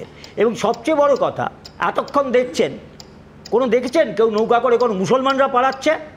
ওয়াক অফ নিয়ে ঠিক আছে, যে কোনো গণতন্ত্রে বিক্ষোভ হতে পারে, এমন কিছু পোড়ানোও হতে পারে, কিন্তু ওই যে যাদের বাড়িতে মোহাম্মদ সেলিম গেলেন তারা তো সিপিএমের সমর্থক ছিলেন, কিন্তু যারা আক্রমণ করছে তাদের কাছে তার একটাই পরিচয়,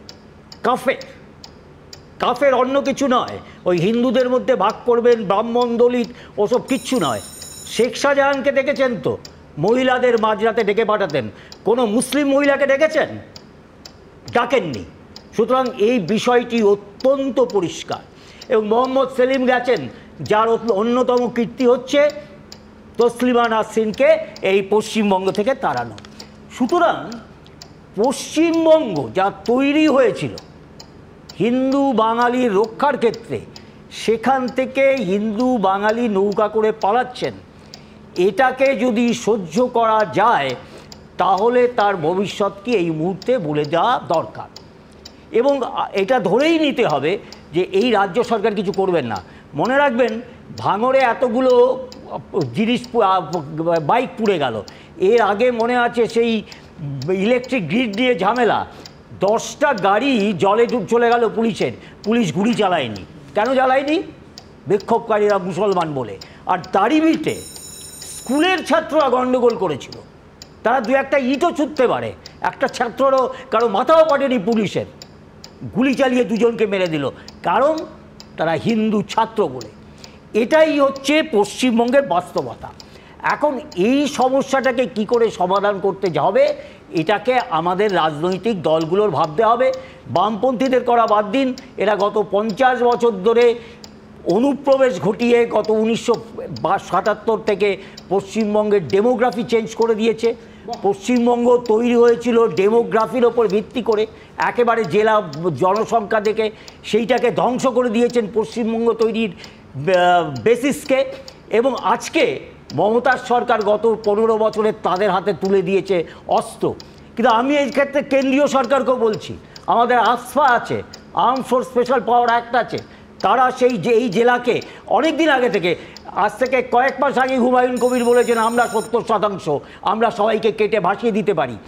আজকে এটা সীমান্ত জেলা, মনে রাখবেন যে কোনো সময় এরা ভাগ হয়ে যেতে পারে। আজকে কেন্দ্রীয় সরকারের দায়িত্ব এই মুহূর্তে মালদা মুর্শিদাবাদ জেলার দায়িত্ব নিয়ে নেওয়া উচিত, সম্পূর্ণ তাদের হাতে দায়িত্ব দেওয়া উচিত। এবং যারা দাঙ্গা করেছে, মনে রাখবেন একটি মুসলমানও তো পালায়নি, একটি মুসলমানের বাড়িতে আগুন জ্বালানিতি, একটি মুসলমানের যুবকের নাম করা হচ্ছে, সে পুলিশের গুলিতে মারা গেছে, নিশ্চয়ই সে একটা দাঙ্গাবাজ। সুতরাং এটা মানতে পারলাম না, পুলিশের গুলিতে মারা গেলে সে দাঙ্গাবাজ, এটা থিওরি হতে পারে না। কি জন্য মারা যাবে তাহলে? আমি ধন্যবাদ মহিন্দা, আমার প্রশ্নটা বলতে দিন। প্রথম কথা হচ্ছে এই মুহূর্তে এই দাঙ্গাবাজদের বিরুদ্ধে ভয়ঙ্কর প্রত্যাঘাত আনা উচিত সরকারের, কেন্দ্রীয় সরকারের, যাতে আর কোনো দিন অন্য কোনো জেলায় না দাঙ্গা হয়। এই যারা দিচ্ছে কলকাতাকে করে রাখবো, এ না হলে সমস্যা হবে না। মনে রাখবেন, ওই যে বাচ্চাগুলো লুট করছে তারাও জানে যে ইসলামী আদেশে বলা আছে এরা হচ্ছে গনিমতের মাল, যুদ্ধের মাল, যা খুশি করতে পারেন। তারা যে কোনো মহিলাকে ধর্ষণ করলেও হাদিস অনুযায়ী তারা কোনো অন্যায় করবেন না। সুতরাং এটা চলবে। পশ্চিমবঙ্গবাসী যদি মনে করেন যে এটা নিয়েই বেঁচে থাকবেন, তাহলে আগামী দিনে, এখনই এটা অর্ধেক পশ্চিম বাংলাদেশ হয়ে গেছে, এটা যা 1 দশকের অপেক্ষা, তাতেই পশ্চিমবঙ্গের ভবিষ্যৎ তৈরি হয়ে যাবে। ধন্যবাদ মহিদা। আমার তীব্র প্রতিবাদ থাকবে প্রথম অংশের একটা অংশে, সেটা হচ্ছে ইসলাম পৃথিবীর অন্যতম মহান ধর্ম। ইসলাম কাউকে খুনি হতে শেখায় না। ইসলামকে ব্যবহার করে কিছু খুনি, কিছু দুষ্কৃতী তারা নিজেদের সাম্রাজ্য চালায়। আমি বলছি মহিদা এত নিশ্চিত হলেন কি করে যে ওই শেখ শাহজাহানের ভয়ঙ্কর অত্যাচার কোনো মুসলিম পরিবারের ওপর নেমে আসেনি? আমাদের মনে রাখতে হবে তথ্য কি বলছে। আমি জানি না, আমি ওখানকার বাসিন্দা নই, কিন্তু শেখ শাহজাহানের ডান হাত আমি স্মৃতি থেকে বলছি, তখন শোনা গেছিল শিবু হাজরা আর উত্তম সর্দার তারা কি ইসলামিক ধর্মের মানুষ নাকি? আমি বলছি অর্থাৎ দুষ্কৃতীরা, হ্যাঁ, ইসলামকে কেউ ব্যবহার করতে পারে। ইসলাম হিন্দু ধর্মের মতোই মহান ধর্ম, ইস্যুটা তা নয়। ইস্যুটা হচ্ছে ক্রিমিনাল বলতে পারছি কিনা। হ্যাঁ, মোহিত বাবু ইসলাম সম্পর্কে যেসব মতামত বললেন, আমি মুসলমানদের ঘরে জন্মেছি, ছোটবেলায় ধার্মিক ছিলাম, ধর্মসম্বন্ধে কিছু পড়াশোনা আছে। একদিন যদি আলোচনা হয় বিস্তৃত আমি আলোচনা করতে রাজি আছি। আমি এখানে একটা কথা বলবো যে কোনো একটা বিষয় সম্পর্কে কারো মতামত থাকতে পারে, কিন্তু ঐতিহাসিক তথ্যকে ঠিকভাবে বলা উচিত। যেমন মোহিতবাবু যেটা বললেন যে দেশভাগের সময় এই শ্যামাপ্রসাদ এই অংশটাকে হিন্দু বাংলা করেছে, কমিউনিস্টরা পুরোটা মুসলমানদের হাতে তুলে দিতে চাইছেন। ঠিক বুঝেছি তো আমি? অবশ্যই। আচ্ছা, আমি একটা উদাহরণ দিচ্ছি। এই ভোটে যে 54 জন পক্ষে ভোট দিয়েছিল তার মধ্যে এক শ্যামাপ্রসাদ ছাড়া হিন্দু মহাসভা বা কোন হিন্দু সংগঠনের লোক ছিল আপনি বলুন? আমি বলছি আমি আপনাকে প্রতিটা সংখ্যা বলছি। হিন্দু মহাসভা তিনটে ভোট ছিল কমিউনিস্ট পার্টির। মিথ্যা কথা বলছেন আপনি। কংগ্রেসের একটা বড় অংশ ভোট দিয়েছে ভাগ করার জন্য। তিনটে সিট ছিল 46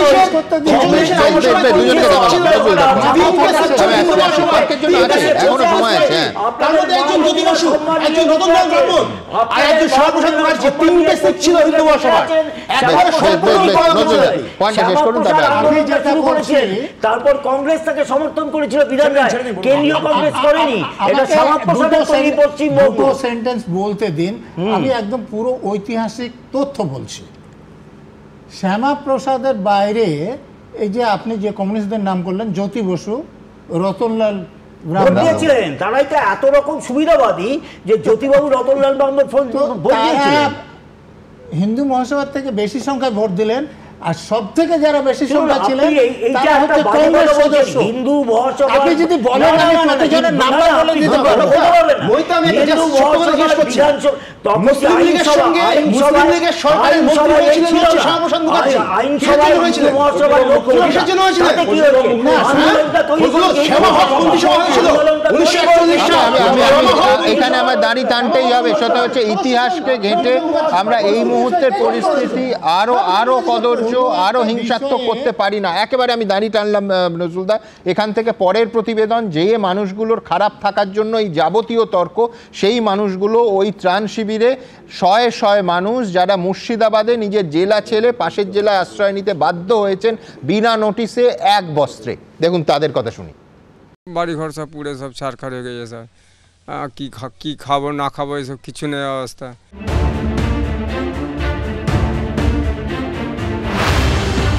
ওয়াকফ বিক্ষোভে অগ্নিগর্ভ পরিস্থিতির জেরে মুর্শিদাবাদের বহু মানুষকে এক কাপড়ে নিজের ভিটে ছেড়ে নদী পেরিয়ে এভাবেই আশ্রয় নিতে হয়েছে পাশের জেলা মালদায়। কারণ কদিন আগেও তারা যেখানে থাকতেন তাকে আজার গ্রাম বলে চেনার উপায় প্রায় নেই। আরও একটি ঘরের মধ্যে এসেছি যেখানে পরিষ্কার বোঝা যাচ্ছে যে অষ্টম শ্রেণীর এক ছাত্র বা ছাত্রী, সেও কিন্তু এখানে থাকতো। তার বই অতীত ও ঐতিহ্য, সেই বই ছেড়ে কার্যত প্রাণ ভয় পরিবারের সাথে সেই পড়ুয়া কিন্তু এই মুহূর্তে আশ্রয় নিয়েছে নিজের ভিটে মাটি ছেড়ে একেবারে সুদূর মালদার বৈষ্ণবনগরে একটি স্কুলে। এটা শামশেরগঞ্জের বেদবনা গ্রাম। ওয়াকফ আজে তপ্ত মুর্শিদাবাদের ছোট্ট একটা গ্রাম। ওয়াকফ বিক্ষোভের নামে সেখানে ধ্বংসলীলা চালানো হয় বলে অভিযোগ। অধিকাংশ বাড়ি ধ্বংসস্তূপে পরিণত হয়েছে, কোথাও সেই ধ্বংসস্তূপটুকুও অবশিষ্ট নেই। সে কথা বলতে ভয়ে বুক কাঁপছে অনেকের। এখানে সব থাকতো আর সব কেউ থাকতে পারে না, এই গা ছেড়ে চলে গেছে তো ওই এতে ওই পারে ধাক্কা লাগছে, ভয় লাগছে, আতঙ্ক আতঙ্ক, প্রচুর আতঙ্ক। হাতে জীবন নিয়ে এখন চলাচল করছি, কখন আছি কখন নাই। মুর্শিদাবাদের বেদবনা হিন্দু প্রধান গ্রাম। বাসিন্দার সংখ্যা ১৩০০-র মতো। অভিযোগ, অত্যাচারের জেরে ৭০০ জনের বেশি আজ গ্রাম ছাড়া। সব পুড়িয়ে দেওয়া হয়েছে, দুদিন পুরালছে, একদিনে পুরায়নি, দুদিনে পুরালছে। এগুলো সব পুলিশ আসলো না, কেউ থাকতে পারছে না, সব কিছু শেষ হয়ে গেছে। কেউ অত্যাচার সহ্য করে থেকে গেছেন, কেউ প্রাণ ভয়ে পালিয়েছেন নদী পেরিয়ে মালদার বৈষ্ণবনগরে, আবার কেউ আতঙ্কে এ রাজ্য ছেড়েই আশ্রয় নিয়েছেন পাশের রাজ্য ঝাড়খণ্ডে। শামশেরগঞ্জে মুদির দোকান রয়েছে প্রদীপ্ত পালের, সেই দোকানেই আগুন ধরিয়ে দেওয়া হয়েছে। লক্ষ লক্ষ টাকা লুট করা হয়েছে বলে অভিযোগ। প্রাণ ভয়ে বাড়ির মহিলা ও বাচ্চাদের ঝাড়খণ্ডে পাঠিয়ে দিয়েছেন প্রদীপ্ত। প্রচুর তাদের উপরে টর্চার করার চেষ্টা করেছে, ওই ভয়ে নিরাপত্তা নেই এখানে, ওই জন্য আমরা ঝাড়খণ্ডে পাঠিয়ে দিয়েছি মহিলাদেরকে, বাচ্চাদেরকে, সবাইকে। আজকে সকালে? হ্যাঁ, আজকে সকালে তাদেরকে পাঠিয়ে দিয়েছি। কেউ চলে গেছেন, কেউ এখনো যাচ্ছেন। একদিকে যেমন সেন্ট্রাল ফোর্স থেকে আরম্ভ করে পুলিশের টহল, অন্যদিকে এখনো চোখে মুখে আতঙ্ক। পরিবারের সদস্যদের নিয়ে একেবারে ব্যাগ গুছিয়ে মুর্শিদাবাদের শামশেরগঞ্জ ছাড়ছেন এখানকার বাসিন্দা। কোথায় যাচ্ছেন? মালদা যাচ্ছি। কেন? ওখানে থাকবো এখন, যতদিন এদিকে ঠিকঠাক না হচ্ছে। তো কী করবো এখানে, এখন এরকম পরিস্থিতি যদি কিছু রাতে কিছু হয়ে যায় তো কে দায়িত্ব নেবে? পুলিশ প্রশাসন তো রয়েছে, তাদের সাহায্য চাইতে পারতেন, কিন্তু মালদা চলে যেতে হচ্ছে কেন? পুলিশ প্রশাসন কিছু করছে না, যা করছে বিএসএফরা করছে। পুলিশ প্রশাসন যেদিন হয়েছে ওদিনকে অনেকবার ফোন করা হয়েছে, ওরা ফোন রিসিভ কি বলেছে? ফোনই রিসিভ করেনি ওরা। কবে সবকিছু ঠিক হবে, এটাই এখন বড় প্রশ্ন। আবির দত্ত ও সুকান্ত মুখোপাধ্যায়ের রিপোর্ট, এবিপি আনন্দ। দেখুন, এই মানুষগুলোর আজকের এই দুরবস্থার জন্য কে দায়ী? আমি রাহুলের কাছে যাব। রাহুল, আমি তর্কের খাতিরে কিছুক্ষণের জন্য ধরে নিচ্ছি যে তৃণমূল যা বলছে যে বহিরাগতরা, আই রিপিট, পাশের রাজ্য থেকে আসা শয়তানরা পরিকল্পনা করে এই অশান্তি ঘটিয়েছে, ধরে নিচ্ছি খানিকক্ষণের জন্য। আমি বলছি নির্বাচিত সরকার তৃণমূলের, পুলিশ তৃণমূলের, প্রশাসনের তৃণমূলের, এই রকম একটা ঘটনা ঘটছে যা স্ফুলিঙ্গ স্পষ্ট দেখা গেছে গত সপ্তাহের মঙ্গলবার। আমি বলছি দায় নিতে হবে তো, কেন সামলানো গেল না? দেখো, আমি মহিদ্রার কথা শুনে একটা কথা প্রথমে বলা উচিত। আমি এতগুলো মহিদ্রার কথা শুনছিলাম যে একটা সম্ভবত ভার্জিলের একটা উক্তি ছিল যে now then that is presume not God to earns ক্যান্টি span, the proper study of the mankind is only man. পৃথিবীর সীমিত গণ্ডির মধ্যে ঈশ্বরকে খুঁজো না, যা প্রথমেই জানতে হবে তা বৃহত্তর মানব সমাজকে আর নিজের সত্তাকে। যারা ঠাকুর রামকৃষ্ণের কথা বলে, মহিদ্রারা স্বামী বিবেকানন্দের কথা বলে, ঠাকুর রামকৃষ্ণ যত মত তত পথ কোথায় চলে গেছে আমি জানি না। আর স্বামীজির আমি এমন ভারতবর্ষ চাই যার দেহ ইসলামীয় হবে, মস্তিষ্ক বৈদিক হবে আর হৃদয় বৌদ্ধিক হবে, সেটাও কোথায় কোথায় উড়ে গেছে আমি জানি না। সুতরাং এরা কতটা হিন্দুত্বে বা কতটা বিজেপির, এটা খুব ডাউট আছে আমার। দ্বিতীয় কথা আমি বলছি, এই যে এত প্রশ্ন উঠছে, আমি সব বুঝলাম, কিন্তু মহিদ্রা মুর্শিদাবাদে গিয়ে দাঙ্গা করেনি, যারা করেছে পুলিশ আটকালো না কেন? রাহুলের সময়টা রাহুলেরই। হ্যাঁ, রাহুল দেখবে সেসের একটা স্টাডি বেরিয়েছে যেটা একটু আগে দেবাংশু প্রেস করেছিল, central study of education and secularism. তাতে বলা হচ্ছে 2023 সালের থেকে 84% দাঙ্গা বৃদ্ধি হয়েছে 2024-এ। আর তার মধ্যে খুব সারপ্রাইজিংলি এই 59টি দাঙ্গার মধ্যে 49টি দাঙ্গা হচ্ছে বিজেপি শাসিত রাজ্যে। আর বাকি এই যে তোমার দাঙ্গা করা প্রবণতা আরো ব্যতিক্রমী হয়তো পশ্চিমবঙ্গ সরকারের সতর্ক হওয়া উচিত ছিল। প্লিজ, রাহুলের বলার মধ্যে অন্য কেউ বলবেন না। যারা আজকে দাঁড়িয়ে দাবি করছে না মমতা বন্দ্যোপাধ্যায় পদত্যাগ চাই, কেন এরম হচ্ছে? আরে দিল্লিতে দাঁড়িয়ে, রাজধানী যেখানে পার্লামেন্ট, যেখানে প্রধানমন্ত্রী ভবন, যেখানে প্রতিরক্ষা মন্ত্রী ভবন, যেখানে স্বরাষ্ট্রমন্ত্রী থাকে, সেখানে 20 দিন দাঙ্গায় চলেছিল দিল্লি। তা না, তখন কে পদত্যাগ করেছিল? প্রধানমন্ত্রী করেছিলেন না অমিত শাহ করেছিলেন? আর তখন দাঁড়িয়ে যারা প্রভোকেশন দিয়েছে, সেই কপিল মিশ্র বা যে অনুরাগ ঠাকুর যে বলেছিল গলিমার সালেকো, তারা কোথায়? তাদের বিরুদ্ধে কোন ব্যবস্থা নেওয়া হয়েছে? আজকে দাঁড়িয়ে বাংলায় দাঁড়িয়ে ঠিক উল্টো সুর গাইছে। ওয়াকফ স্টেটের এই বিল টানার প্রয়োজন ছিল। আমি যদি বলি উল্টো, যে বেকারত্ব জ্বালা মিটিয়ে দাও, আজকে কর্মসংস্থানের জ্বালা মিটিয়ে দাও, আজকে সমস্ত ল্যামিনেশন ঘুরিয়ে দিয়ে এটাকে নিয়ে পড়ো। আর দাঙ্গা জ্বললে, বাগুন জ্বললে, ভাঙচুর হলে সবচেয়ে বেশি লাভ কোন পার্টির? তার নাম ভারতীয় জনতা পার্টি। যারা মনে করে এই দাঙ্গা করলে সবচেয়ে বেশি আগে ক্ষমতা আসা যায়, আজকে দাঁড়িয়ে সেখানে দাঁড়িয়ে পশ্চিমবঙ্গে পরিকল্পিত। আমরা বলছি না বিএসএফ করেছে, আমাদের বক্তব্য শাসক দল বলছে বিএসএফ। সুমন, আজকে দাঁড়িয়ে একটা একদম স্পষ্ট, যারা ওখানে দাঁড়িয়ে স্থানীয় মানুষ তারা বলছেন যারা যারা এখানে দাঙ্গায় জড়িত তাদের আমরা চিনি না, তারা কোথা থেকে ঢুকলো? রাহুল, তোমার কথা শুনে মনে হচ্ছে বিজেপি দাঙ্গা করতে চাইলো, করতে পারলো, আর তৃণমূল করতে দিল।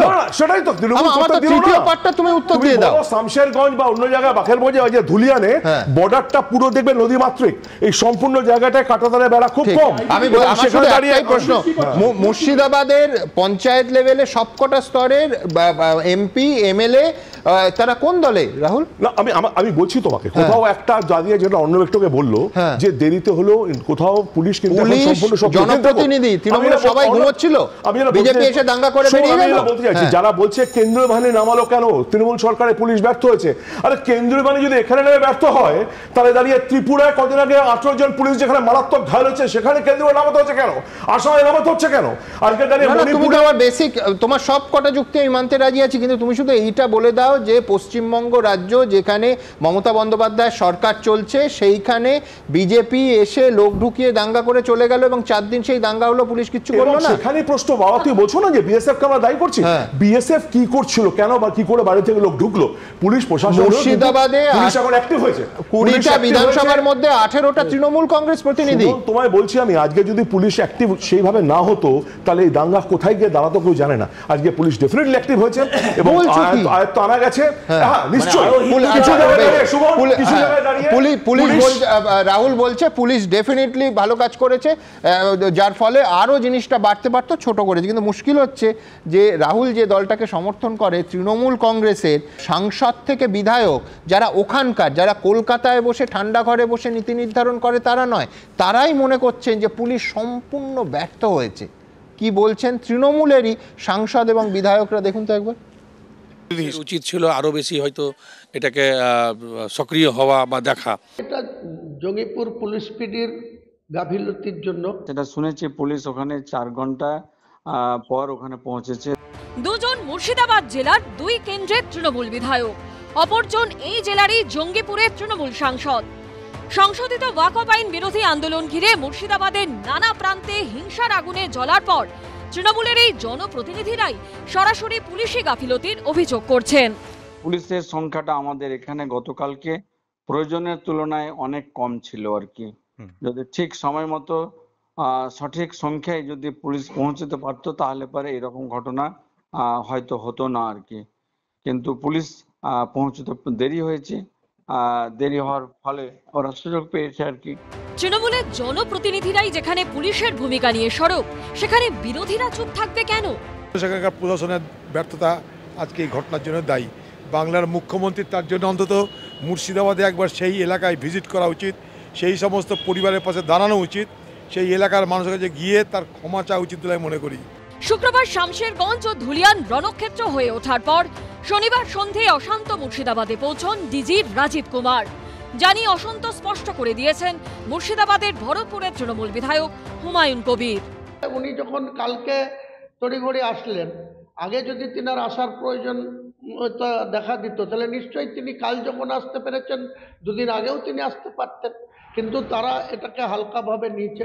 অর্থাৎ পুলিশের বিরুদ্ধে গাফিলতির যে অভিযোগ বিরোধীরা করছে তা শোনা যাচ্ছে মুর্শিদাবাদের তৃণমূলের জনপ্রতিনিধিদের গলাতেই।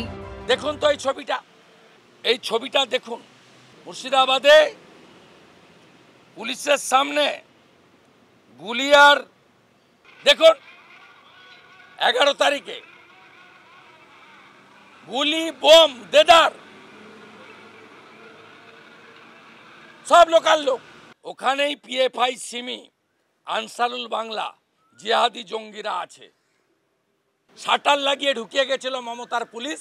পুলিশ জানার পরেও আসেনি, আসতে চায়নি, ইচ্ছা প্রকাশ করেনি, আর নাহলে মিথ্যাচার করেছে। এই আসছি, আসবো, যাচ্ছি, কি করে যাব, গাড়ি নেই, কে যাবে, কেন যাবে, অথচ এখান থেকে 10 মিনিটের দূরত্বে পুলিশ।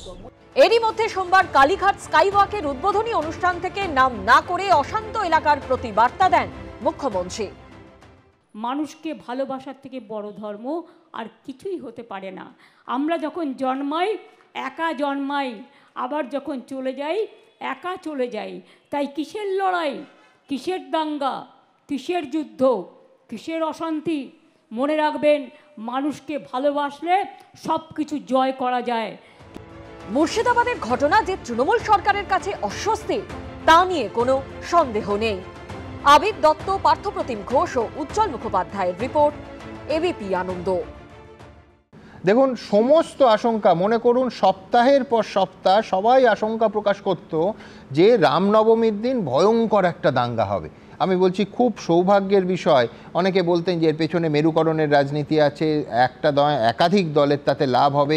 প্রচুর মানুষ রামনবমীতে অংশগ্রহণ করলেন, কিন্তু সেটা ঘিরে সাম্প্রদায়িক অশান্তি ছড়ালো ওয়াকফ বিরোধী আন্দোলনে, যেখানে রাজ্যের মুখ্যমন্ত্রী সেই আন্দোলনে সামিল।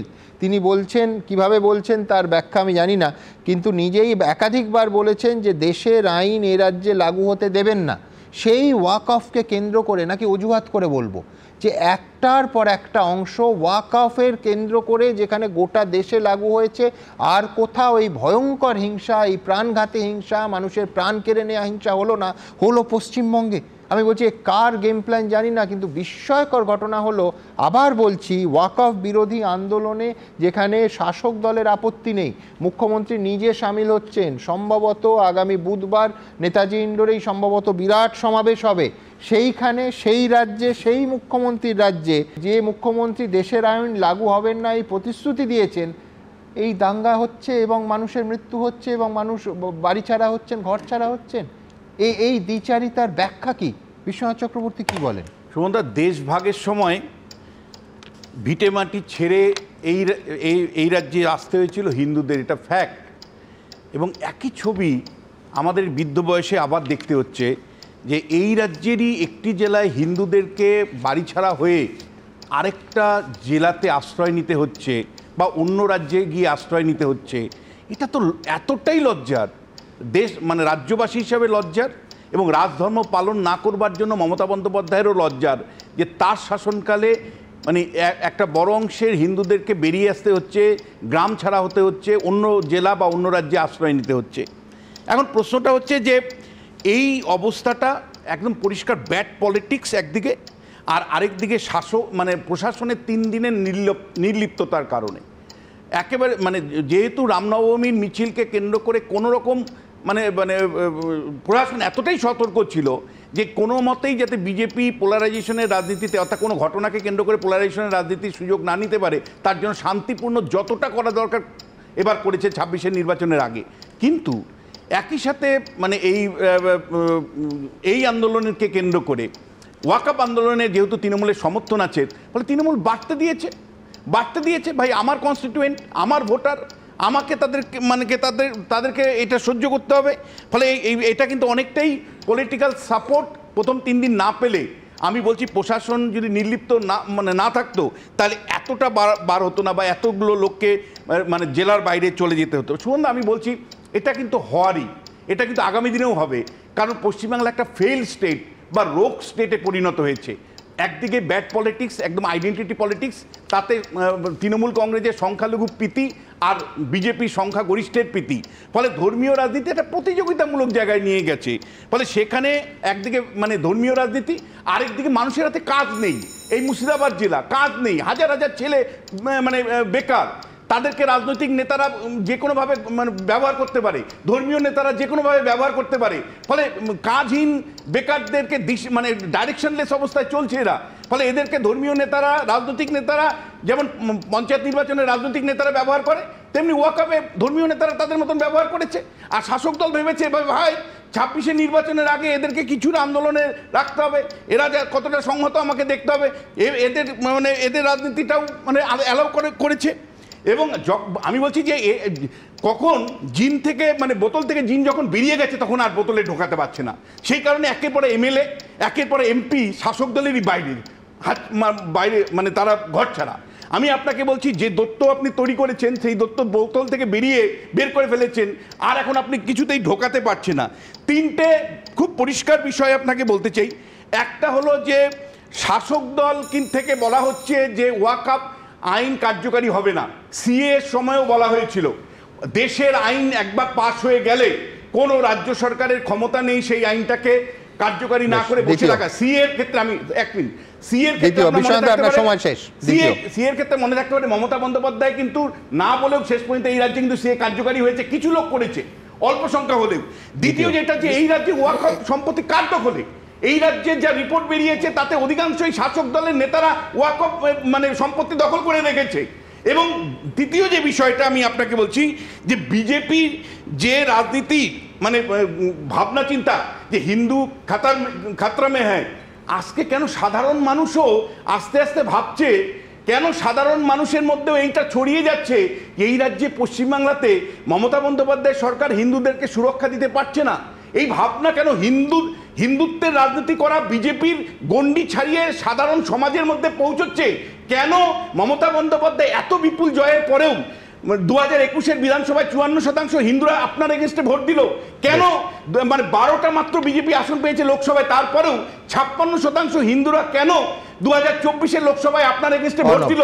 এর উত্তর কিন্তু মমতা বন্দ্যোপাধ্যায়কেই দিতে হবে। প্রথম কথা বলছি যে উনি যেভাবে বললেন যে একটা ফেলস কেক, একটা রোক্স কেক, আমি তীব্র আপত্তি করছি। তার কারণ হচ্ছে যে অর্থনৈতিক সূচক বলুন, অন্যান্য সমস্ত দিক থেকে বলুন, আমরা যদি পাশাপাশি রাখি ও 10টা রাজ্য অন্তত পাশাপাশি রাখি, বৈষম্য, আর্থিক বৈষম্য একেবারে সর্বোচ্চ গুজরাট, দলিতের উপর যে পরিমাণ অত্যাচার হয়, আমি বলছি গুজরাটের থেকে কত ভালো আছি, এটা ওই ধুলিয়ানের ঘর ছাড়া পরিবারগুলোকে বোঝান প্লিজ গিয়ে। কেন তাহলে আসামে আজকে এই হয়েছে? আসামে ইকুয়াল, ত্রিপুরাতে হয়েছে, ত্রিপুরাতে চলছে।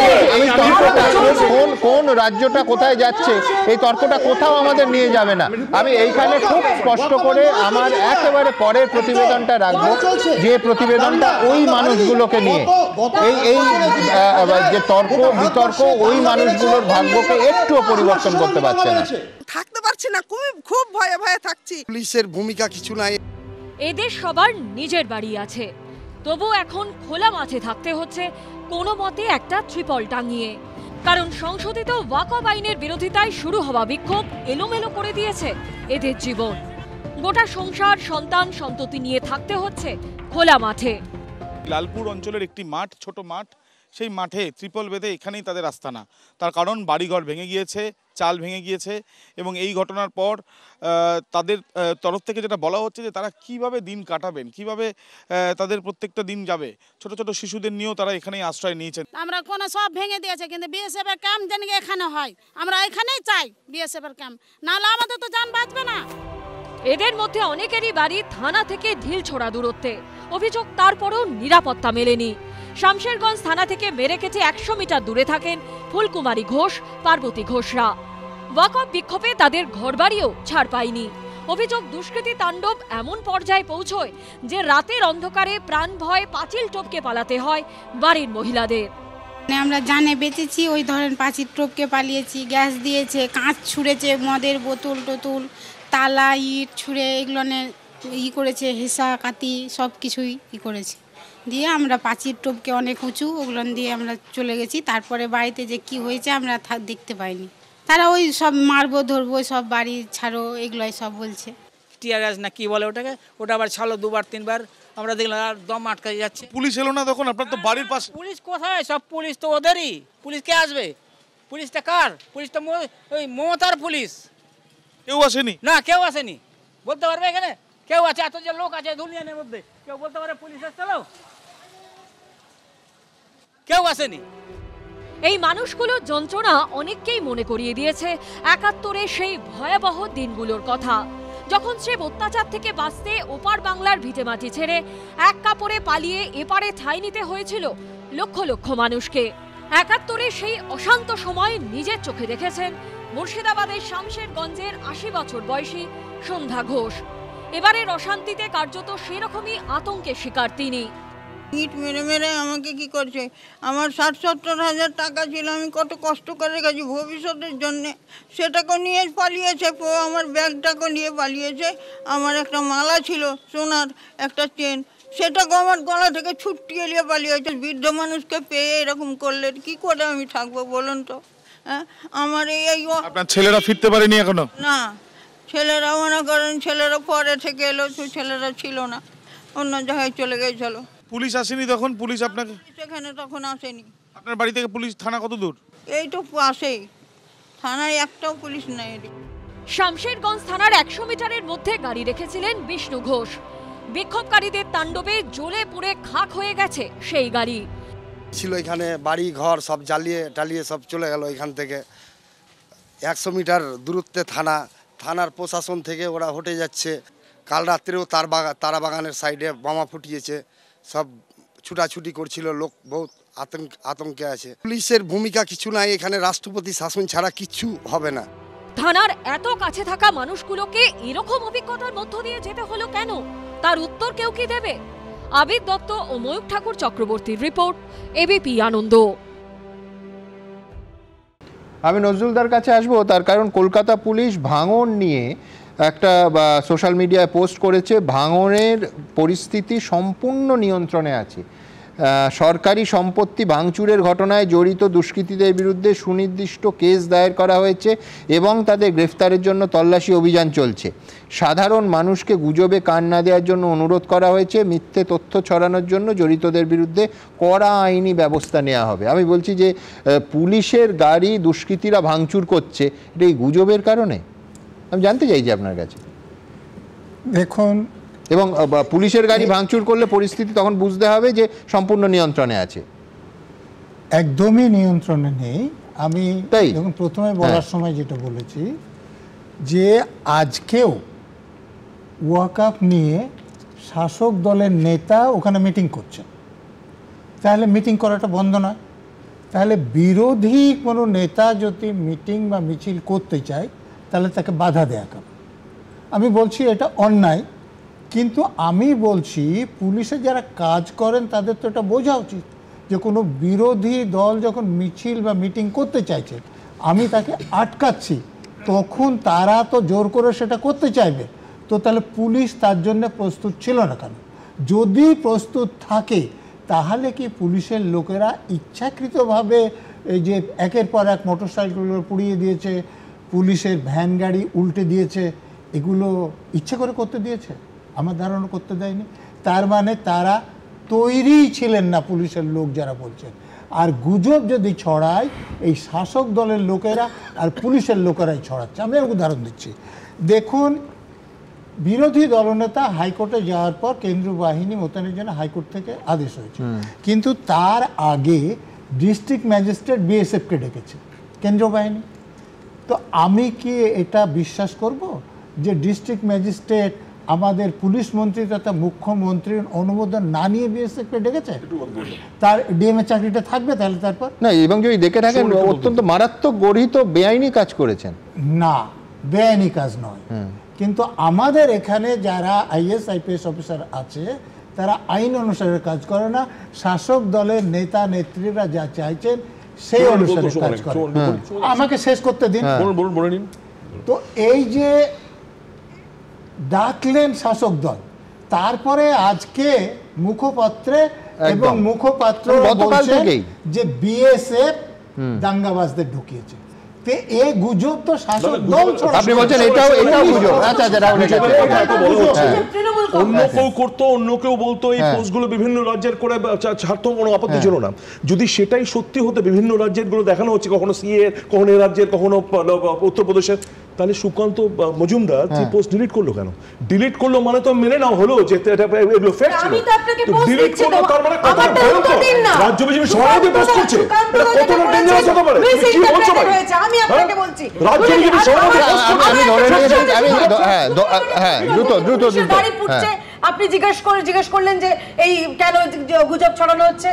সেই ভদ্রলোক কোথায় সুমন, যিনি বলেছিলেন যে সরকারি সম্পত্তি পোড়ালে, পুলিশের গাড়ি পোড়ালে কপালে লক্ষ্য করে গুলি করবেন, তিনি আজকে কোথায়? আর তার কারণ তিনি ভোট পান, দুধের গায়ে ভোট চাইতো তৃণমূলের আগামী 2024-এ। আমরা ধরে নিচ্ছি, তর্কের খাতিরে ধরে নিচ্ছি যে এ রাজ্যের বিরোধীরা দায়িত্ব জ্ঞানহীন হতে পারে, এ রাজ্যের বিরোধীরা দায়িত্ব জ্ঞানহীন, কিন্তু আমি বলছি যে সেক্ষেত্রে দায়িত্বপূর্ণ ভূমিকা প্রশাসন পালন করছে। তো আমি আবার সেই শব্দবন্ধে ফিরবো, সেটা হচ্ছে মিনিমাম ফোর্স।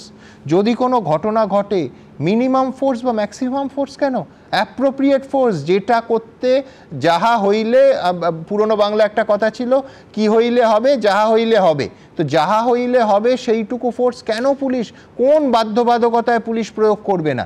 এই প্রশ্ন আমাদের গত সপ্তাহে ছিল, আজও আছে। দেখুন মিনিমাম ফোর্সের কাণ্ড। পুলিশের গাড়ি জ্বালিয়ে দেওয়া হোক, সরকারি বাস অ্যাম্বুলেন্সে আগুন ধরানো, বাড়িতে দোকানে হামলা, লুট, খুন, রাহাজানি কিছুই বাদ যায়নি মুর্শিদাবাদে। এমনকি জঙ্গিপুরে প্রাণে বাঁচতে দোকানে গা ঢাকা দিতে দেখা গিয়েছে পুলিশকে। এই আবহে যখন প্রশ্নের মুখে পুলিশের ভূমিকা, তখন শনিবার রাজ্য পুলিশের ডিজির মুখে শোনা যায় মিনিমাম ফোর্স ব্যবহারের প্রসঙ্গ। পুলিশ যেটা আছে পাবলিককে সব সময় আগে ফোর্স ইউজ করে, কোন মিনিমাম ফোর্স ইউজ করে কন্ট্রোল করার চেষ্টা করে, but it doesn't mean that we are action shy. Murshidabad যখন অশান্ত, তখন রাজীব কুমারের গলায় এই মিনিমাম ফোর্স শব্দবন্ধ শুনে অনেকেরই মনে পড়ে গেছে 14ই আগস্ট রাতের কথা, যখন আরজিকর মেডিকেল কলেজে ভাঙচুরের পর কলকাতার তৎকালীন পুলিশ কমিশনার বিনীত গোয়েলের মুখেও শোনা গেছিল মিনিমাম ফোর্সের কথা। We have to use minimum force. That's our mandate. We cannot fire. None of them did. We tried our level best within our whatever limitations and resources which we have. কিন্তু প্রাক্তন police কর্তারা বলছেন বিষয়টা তো minimum maximum ফোর্সের নয়, আসল কথা হলো পরিস্থিতিটা কি, সেই পরিস্থিতি সামলাতে কতটা ফোর্সের দরকার। যখন যেমন দরকার তখন ঠিক ততটাই প্রয়োগ করতে হবে, আর তার মানে হলো অ্যাপ্রোপ্রিয়েট ফোর্স। তাহলে মিনিমাম ফোর্সের কথা আসছে কোথা থেকে? সরকারি সম্পত্তি নষ্ট করছে, গাড়ি ভাঙচুর করছে, পুলিশের গাড়িতে আগুন ধরিয়ে দিচ্ছে, আর পুলিশের লোকেরা গিয়ে লুকিয়ে থাকছে, এটা মিনিমাম ফোর্স নয়। এটা এখানে পুলিশের লোকেরা শাসক দলের হয়ে কাজ করতে গিয়ে শাসক দলের আশ্রিত অপরাধীরা যখন কোনো অপরাধ করে তাদের বিরুদ্ধে কোনো রকম ব্যবস্থাই নেয় না, এটা মিনিমাম ফোর্স নয়। পশ্চিমবঙ্গে এখন যেটা দেখা যাচ্ছে ওটি বাস্তব। এখানে আগে আইপিসি সিআরপিসি ছিল, এখন হচ্ছে বিএনএসএস, ওইসব পলিসি চলে না। এখানে অনুপ্রেরণার প্রসিডিওর একটা নতুন প্রসিডিওর হয়েছে, সেই প্রসিডিওরে চলে।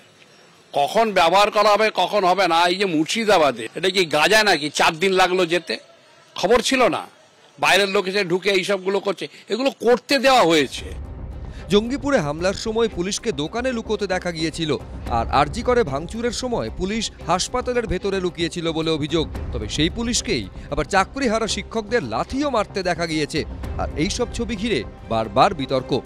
ব্রতদীপ ভট্টাচার্য, এবিপি আনন্দ। মুর্শিদাবাদে মিনিমাম ফোর্সের ইউজের কোনো সুযোগ ছিল না। কেন বলছি, সাম্প্রতিক ইতিহাস সিএর সময় মানুষ দেখেছে যে কি ধরনের তাণ্ডব চলেছিল। 2022 সালে নূপুর শর্মার একটা মন্তব্যকে কেন্দ্র করে কি ধরনের তাণ্ডব চলেছিল মানুষ দেখেছে। তারপরে কার্তিক পূজাকে কেন্দ্র করে কিভাবে মানে ভায়োলেন্স হয়েছে মানুষ দেখেছে। তারপরে মিনিমাম ফোর্স আপনি তো ম্যাক্সিমাম করবেন, কিন্তু একই সাথে আপনি মুর্শিদাবাদে একের পর এক যখন রামনবমীর মিছিলগুলো হয়েছে সেগুলো প্রোটেকশন দিয়ে ঠিক মতন করেছেন, যাতে ওখানে কোনো একটা ঘটনা ঘটলে বিজেপি তার থেকে পোলারাইজেশন করতে পারে। আর এখানে শাসক দল যেহেতু ওয়াকআপ আইনটাকে বিরোধিতা করছে, তাই তাদেরকে 3 দিন ছেড়ে দিলেন। প্রশ্নটা দ্বিতীয় জায়গায়, একটা জেলায় যেখানে পঞ্চায়েত থেকে পুরসভা এবং সাংসদ সব তৃণমূল কংগ্রেসের, তাহলে তৃণমূল কংগ্রেসের পার্টিও ফেল করলো নাকি পার্টি ফেল করতে দিল?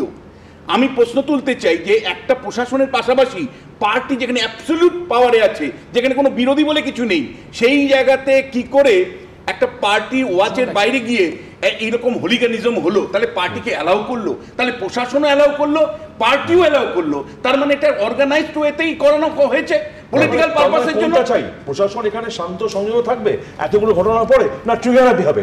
কোনটা চাইছে মিশনটা? প্রশাসন যদি আবার কি এই দুটো মেরু আছে নাকি, যে প্রশাসন লাঠিও চালাবে না আর নয়তো গুলি চালাবে? দরকার ছিল যাতে ওটা আরো না বাড়ে, যেভাবে বিশ্বনাথ বলছেন। আমি সমিতদার কাছে যাব। সমিতদা, আরেকটা এখনো পর্যন্ত আমি জাগো বাংলায় অন্তত পড়িনি, কিন্তু তৃণমূলের অনেক নেতা বলছিলেন ও গুলি চলেছে, বিএসএফ চালিয়েছে।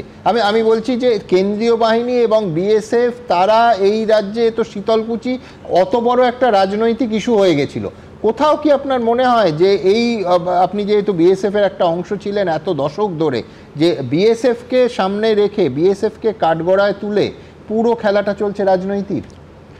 বিএসএফকে নিয়ে খেলতে গেলে কষ্ট হবে একটুখানি।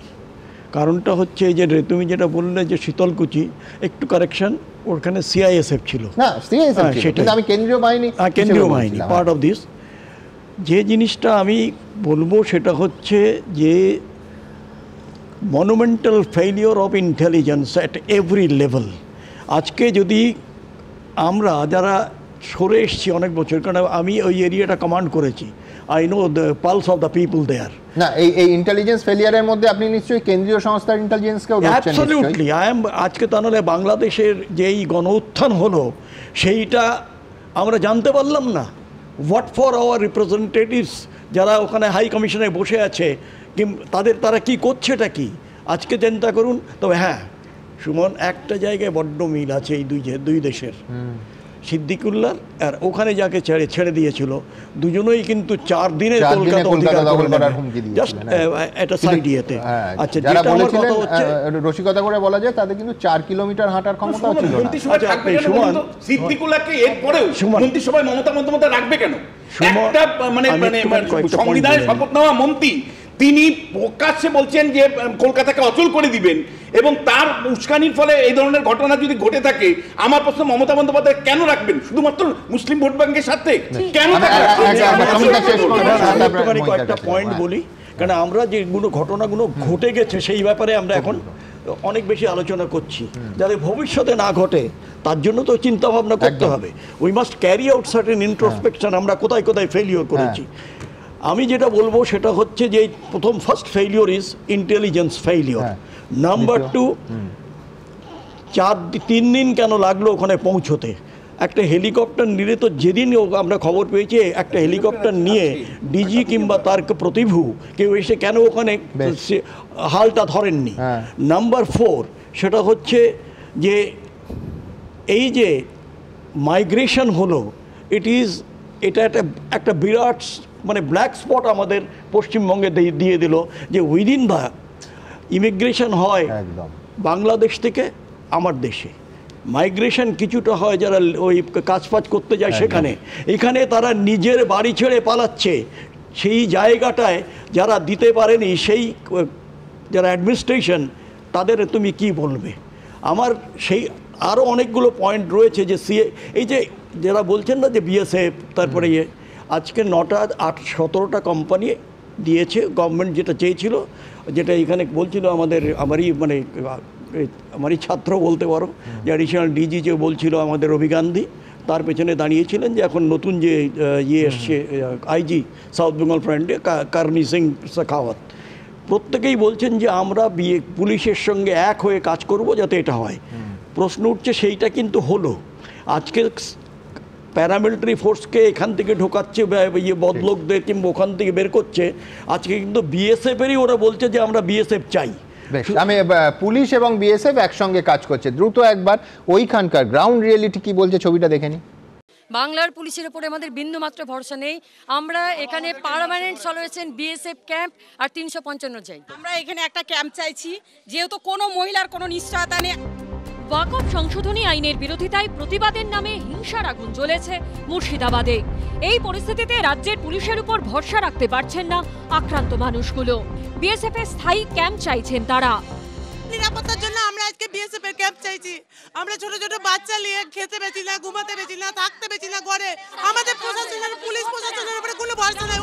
শনিবার ধুলিয়ানের জাফরাবাদে বাবা ছেলেকে বাড়ি থেকে হিড়হিড় করে টেনে নিয়ে গিয়ে কুপিয়ে থেতলে খুন করেছে দুষ্কৃতীরা।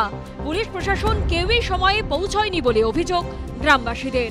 সোমবার সেই জাফরাবাদে যান সিআরপিএফ এর আইজি। আমরা এখানে স্থানীয় একটা ক্যাম্প চাইছি। আমরা আতঙ্কিত আছি। हम चाहेंगे यहाँ हो, कुछ मूलभूत सुविधाओं की कमी है यहाँ। সোমবার ধুলিয়ানের ঠাকুরপাড়া এলাকায় যান বিএসএফ এর এডিজি। তাকে ঘিরে ধরে হাতজোড় করে এলাকায় ক্যাম্প তৈরির আর্জি জানান মহিলারা। आप लोग बचाना चाहते हैं हम लोग को, बीएसएफ के कैंप चाहिए, हम लोग को बचाइए। আমাদের এখানে খুব ক্যাম্পের দরকার আছে, কারণ আমরা দিনমান ভালো থাকছি, রাতের পর আমরা ভালো থাকছি না। পুলিশরা সেন্ট্রাল ফোর্সকে ভুলভাল তথ্য দিয়ে যেখানে সেখানে ঢুকাচ্ছে, যেখানে আক্রমণ হচ্ছে সেখানে তারা নেই। আর সেন্ট্রাল পুলিশরা সম্পূর্ণ সাহায্য করছে ওদেরকে, টিএমসি লোককে সম্পূর্ণ সাহায্য করছে। ওরা বলছে কতদিন ফোর্স থাকবে, তারপরে তোমরাকে ফের মারবো আমরা। পুলিশের গলায় এখন প্রতিশ্রুতির সুর। শনিবার যেটা বললাম, আফটারনুনের পর থেকে কোনো রকম অপ্রীতিকর ঘটনা কিন্তু রিপোর্টেড অ্যাজ সাচ হয়নি। ইতিমধ্যেই কিছু কিছু দোকানপাট খুলতে আরম্ভ করেছে এবং উই আর ভেরি কনফিডেন্ট যে নর্মালসি খুব তাড়াতাড়ি, সেটা খুব শীঘ্রই আমরা করতে পারবো। কিন্তু পুলিশ পরিস্থিতি নিয়ন্ত্রণে বলে দাবি করলেও খোদ ফরাক্কার তৃণমূল বিধায়ক মনিরুল ইসলাম এখনো পর্যন্ত বাড়ি ফিরতে পারেননি। আবির দত্ত, সুকান্ত মজুমদার ও ময়ূখ ঠাকুর চক্রবর্তীর রিপোর্ট, এবিপি আনন্দ। এইরকম একটা ক্রাইসিস হয়েছে যেখানে সাধারণ মানুষ আক্রান্ত, ঘর ছাড়তে বাধ্য হয়েছে। এটাই তো স্বাভাবিক পন্থা যে কেন্দ্রীয় বাহিনী এবং রাজ্যের পুলিশ একসঙ্গে কাজ করে জিনিসটাকে ক্লিন করবে। না, আসলে তা নয়। যখন সমস্যাটা এরকম হয়ে যায় যে এবার পুলিশকে বা রাজ্যের বাহিনীকে কিছু স্টেপ নিতে হবে, তখন সেটা কেন্দ্রের ওপর চাপিয়ে দিলে ভালো হয়। তথাগতবাবু একটা কথা বলেছেন, তথাগত নয়, যে সিপিএমের সবচেয়ে ভালো ছাত্রী হচ্ছেন মমতা বন্দ্যোপাধ্যায়। 2007 সালে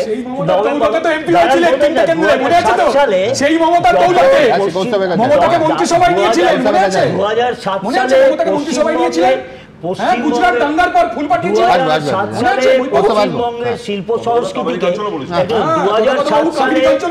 2007 সালে নভেম্বর মাসে যখন পশ্চিমবঙ্গের শিল্প সংস্কৃতিকে যখন ইমামদের হাতে তুলে দেওয়া হলো মোহাম্মদ সেলিমের নেতৃত্বে, তসলিমা নাসরিনকে তাড়ানোর দাঙ্গা করে এই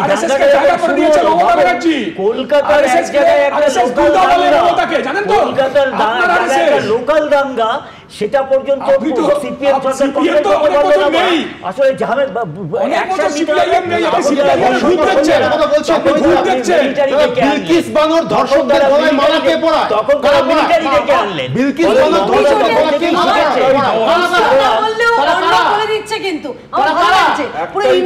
ধর্ম পালন করছে।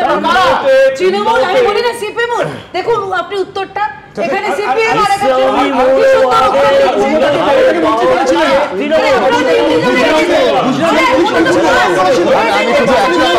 আর প্রত্যেক বক্তা যেন এটা মাথায় রাখেন যে এই মুহূর্তে রাজ্যের একাধিক জায়গায় আগুন জ্বলছে, যার ফলে কারুর বক্তব্যে এমন কোনো ইন্ধন না থাকে যেটা সাধারণ মানুষের উত্তেজনাকে বাড়িয়ে দেয় প্রশমিত করার বদলে। আমি বলছি আমাদের কাজ কিন্তু আগুন লাগানো নয়। এইখান থেকে কেন বলছি যে রাজ্যের বিভিন্ন জায়গায় এখনো উত্তপ্ত, আজকে শিলিগুড়িতেও সেই উত্তাপ ছড়িয়েছে। দেখুন, মুর্শিদাবাদে অশান্তির রেশ এখনো কাটেনি, এখনো থমথমে শামশেরগঞ্জ, ধুলিয়ান। সোমবার নতুন করে উত্তেজনা ছড়িয়েছে জাফরাবাদে। অশান্তির আগুন এসে পৌঁছেছে একেবারে কলকাতার উপকণ্ঠে ভাঙড়ে। সেখানে পুলিশের সামনেই জ্বালানো হয়েছে পুলিশের মোটর বাইক। আর এরই মধ্যে এবার শিলিগুড়িতে চড়ক সন্ন্যাসীদের উপর হামলা চালানোর অভিযোগ উঠল, ভাঙচুর করা হলো ঘরবাড়ি। শনিবার রাত থেকে দফায় দফায় অশান্ত হয়ে উঠল শিলিগুড়ি পুরসভার 4 নম্বর ওয়ার্ডের জ্যোতিনগর এলাকা। শনিবার 2 জন চড়ক সন্ন্যাসীর উপর হামলা চালানোর অভিযোগ ওঠে। এরপর রবিবার আরো 3 জন চড়ক সন্ন্যাসীর উপর হামলা করা হয় বলে অভিযোগ। 5 জনকেই ভর্তি করা হয় শিলিগুড়ির সদর হাসপাতালে। যে যারা দোষী আছে, যারা কয়েকজন মুসলিমে কয়েকটা ছেলে পেলে আছে যে আজকে দীর্ঘদিন থেকে তাদের নামে কেস আগেও আছে, যে একের পর এক ওরা অন্যায় করে যাচ্ছে। আহতদের দেখতে হাসপাতালে যান শিলিগুড়ির বিজেপি বিধায়ক শঙ্কর ঘোষ।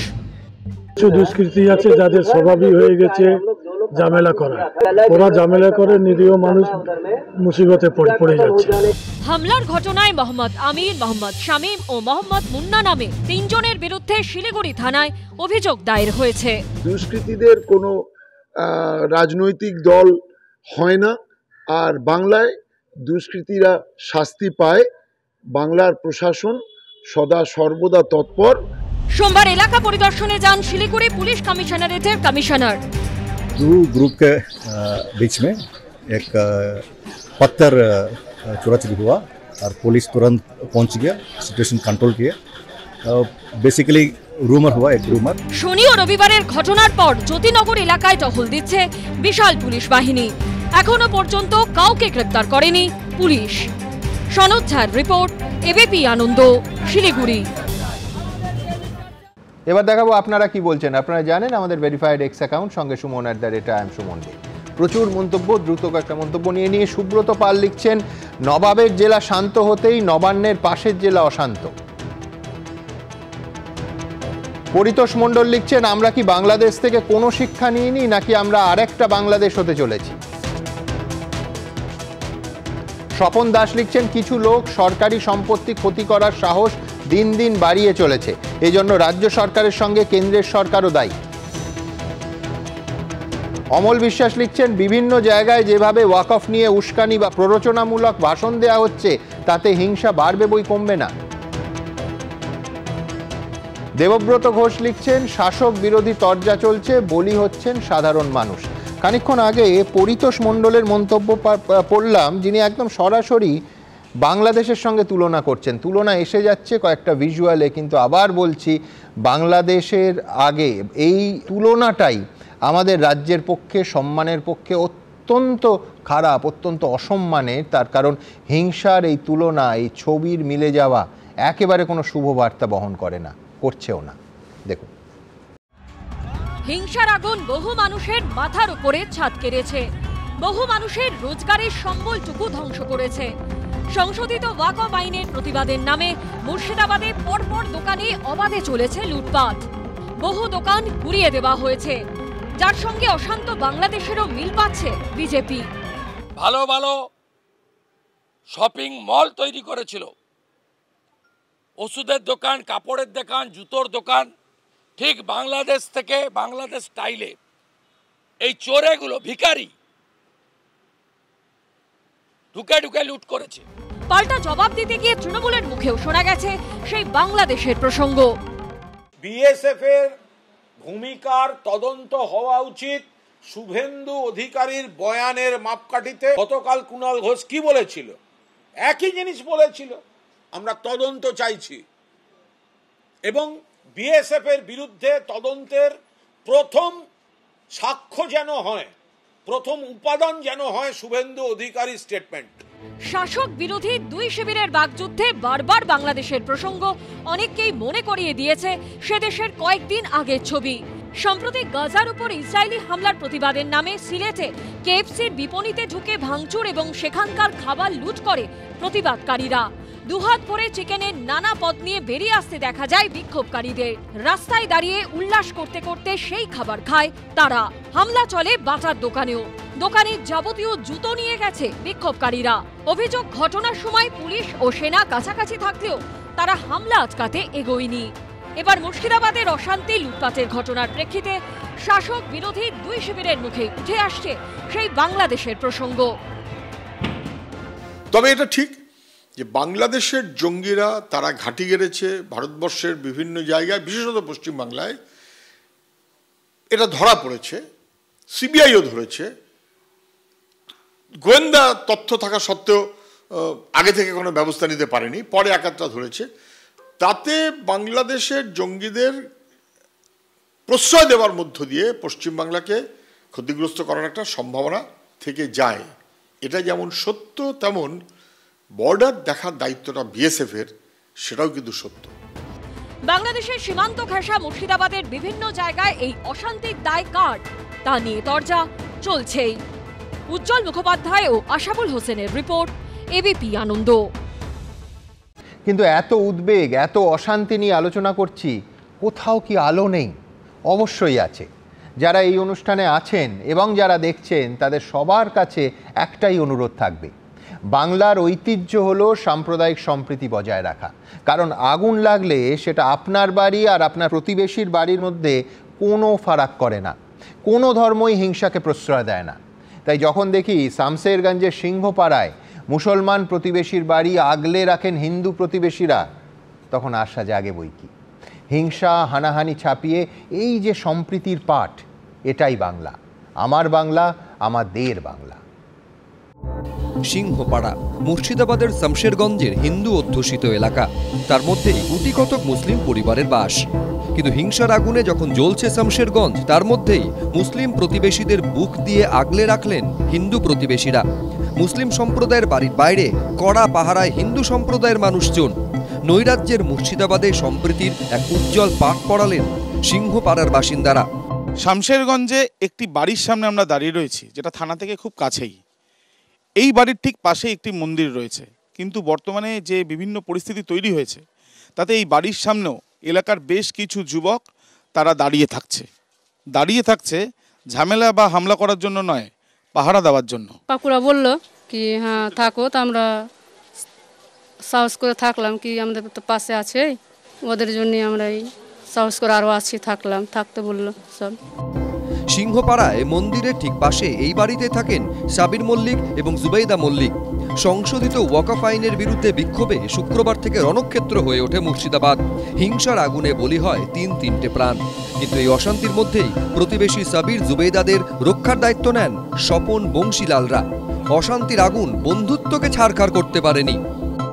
এই যে পরিস্থিতি তৈরি হয়েছে, সেই পরিস্থিতিতে গেটের সামনে যে তালা ছিল সেই তালাও খুলে গেল। তার কারণ এলাকার বাসিন্দারা বলছেন তারা পাহারা দিচ্ছিলেন অন্যান্য বাড়ির মতন আরও একটি বাড়িতে। যে বাড়িতে যারা থাকেন তারাও জানাচ্ছেন যে তারা আজকে আশ্বস্ত হচ্ছেন শুধুমাত্র এলাকার বাসিন্দারা পাহারা দিচ্ছেন বলে। মিলেমিশেই তারা থাকতে চান এবং আগামী দিনও এইভাবেই তারা এগোবেন। ছবি এই শামশেরগঞ্জেরই। ইনাকে আমি বলে গেছি আমরা সন্ধ্যার সময় যে তোমরা নিঃসন্দেহে থাকো, তোমরা কোনো ভয় করবে না, আমরা আছি। আমাদের একসঙ্গে মিলেমিশে থাকা সব দিনই আছে আর আগেও থাকবে। 40-এর দশকে সম্প্রীতি রক্ষার্থে বিহুর সুরে সলিল চৌধুরী লিখেছিলেন, ও মোদের দেশবাসী রে, আয়রে পরাণ ভাই, আইরে রহিম ভাই, কালো নদী কে হবি পার, এই দেশের মাঝেরে পিশাচ আনে রে কালো বিভেদের বান, সেই বানে ভাসে রে মোদের দেশের মান। মুসলিম প্রতিবেশীদের পাশে দাঁড়িয়ে এই ঐতিহ্যই অটুট রাখলেন সিংহপাড়ার হিন্দু বাসিন্দারা। আবির দত্ত, এবিপি আনন্দ, মুর্শিদাবাদ।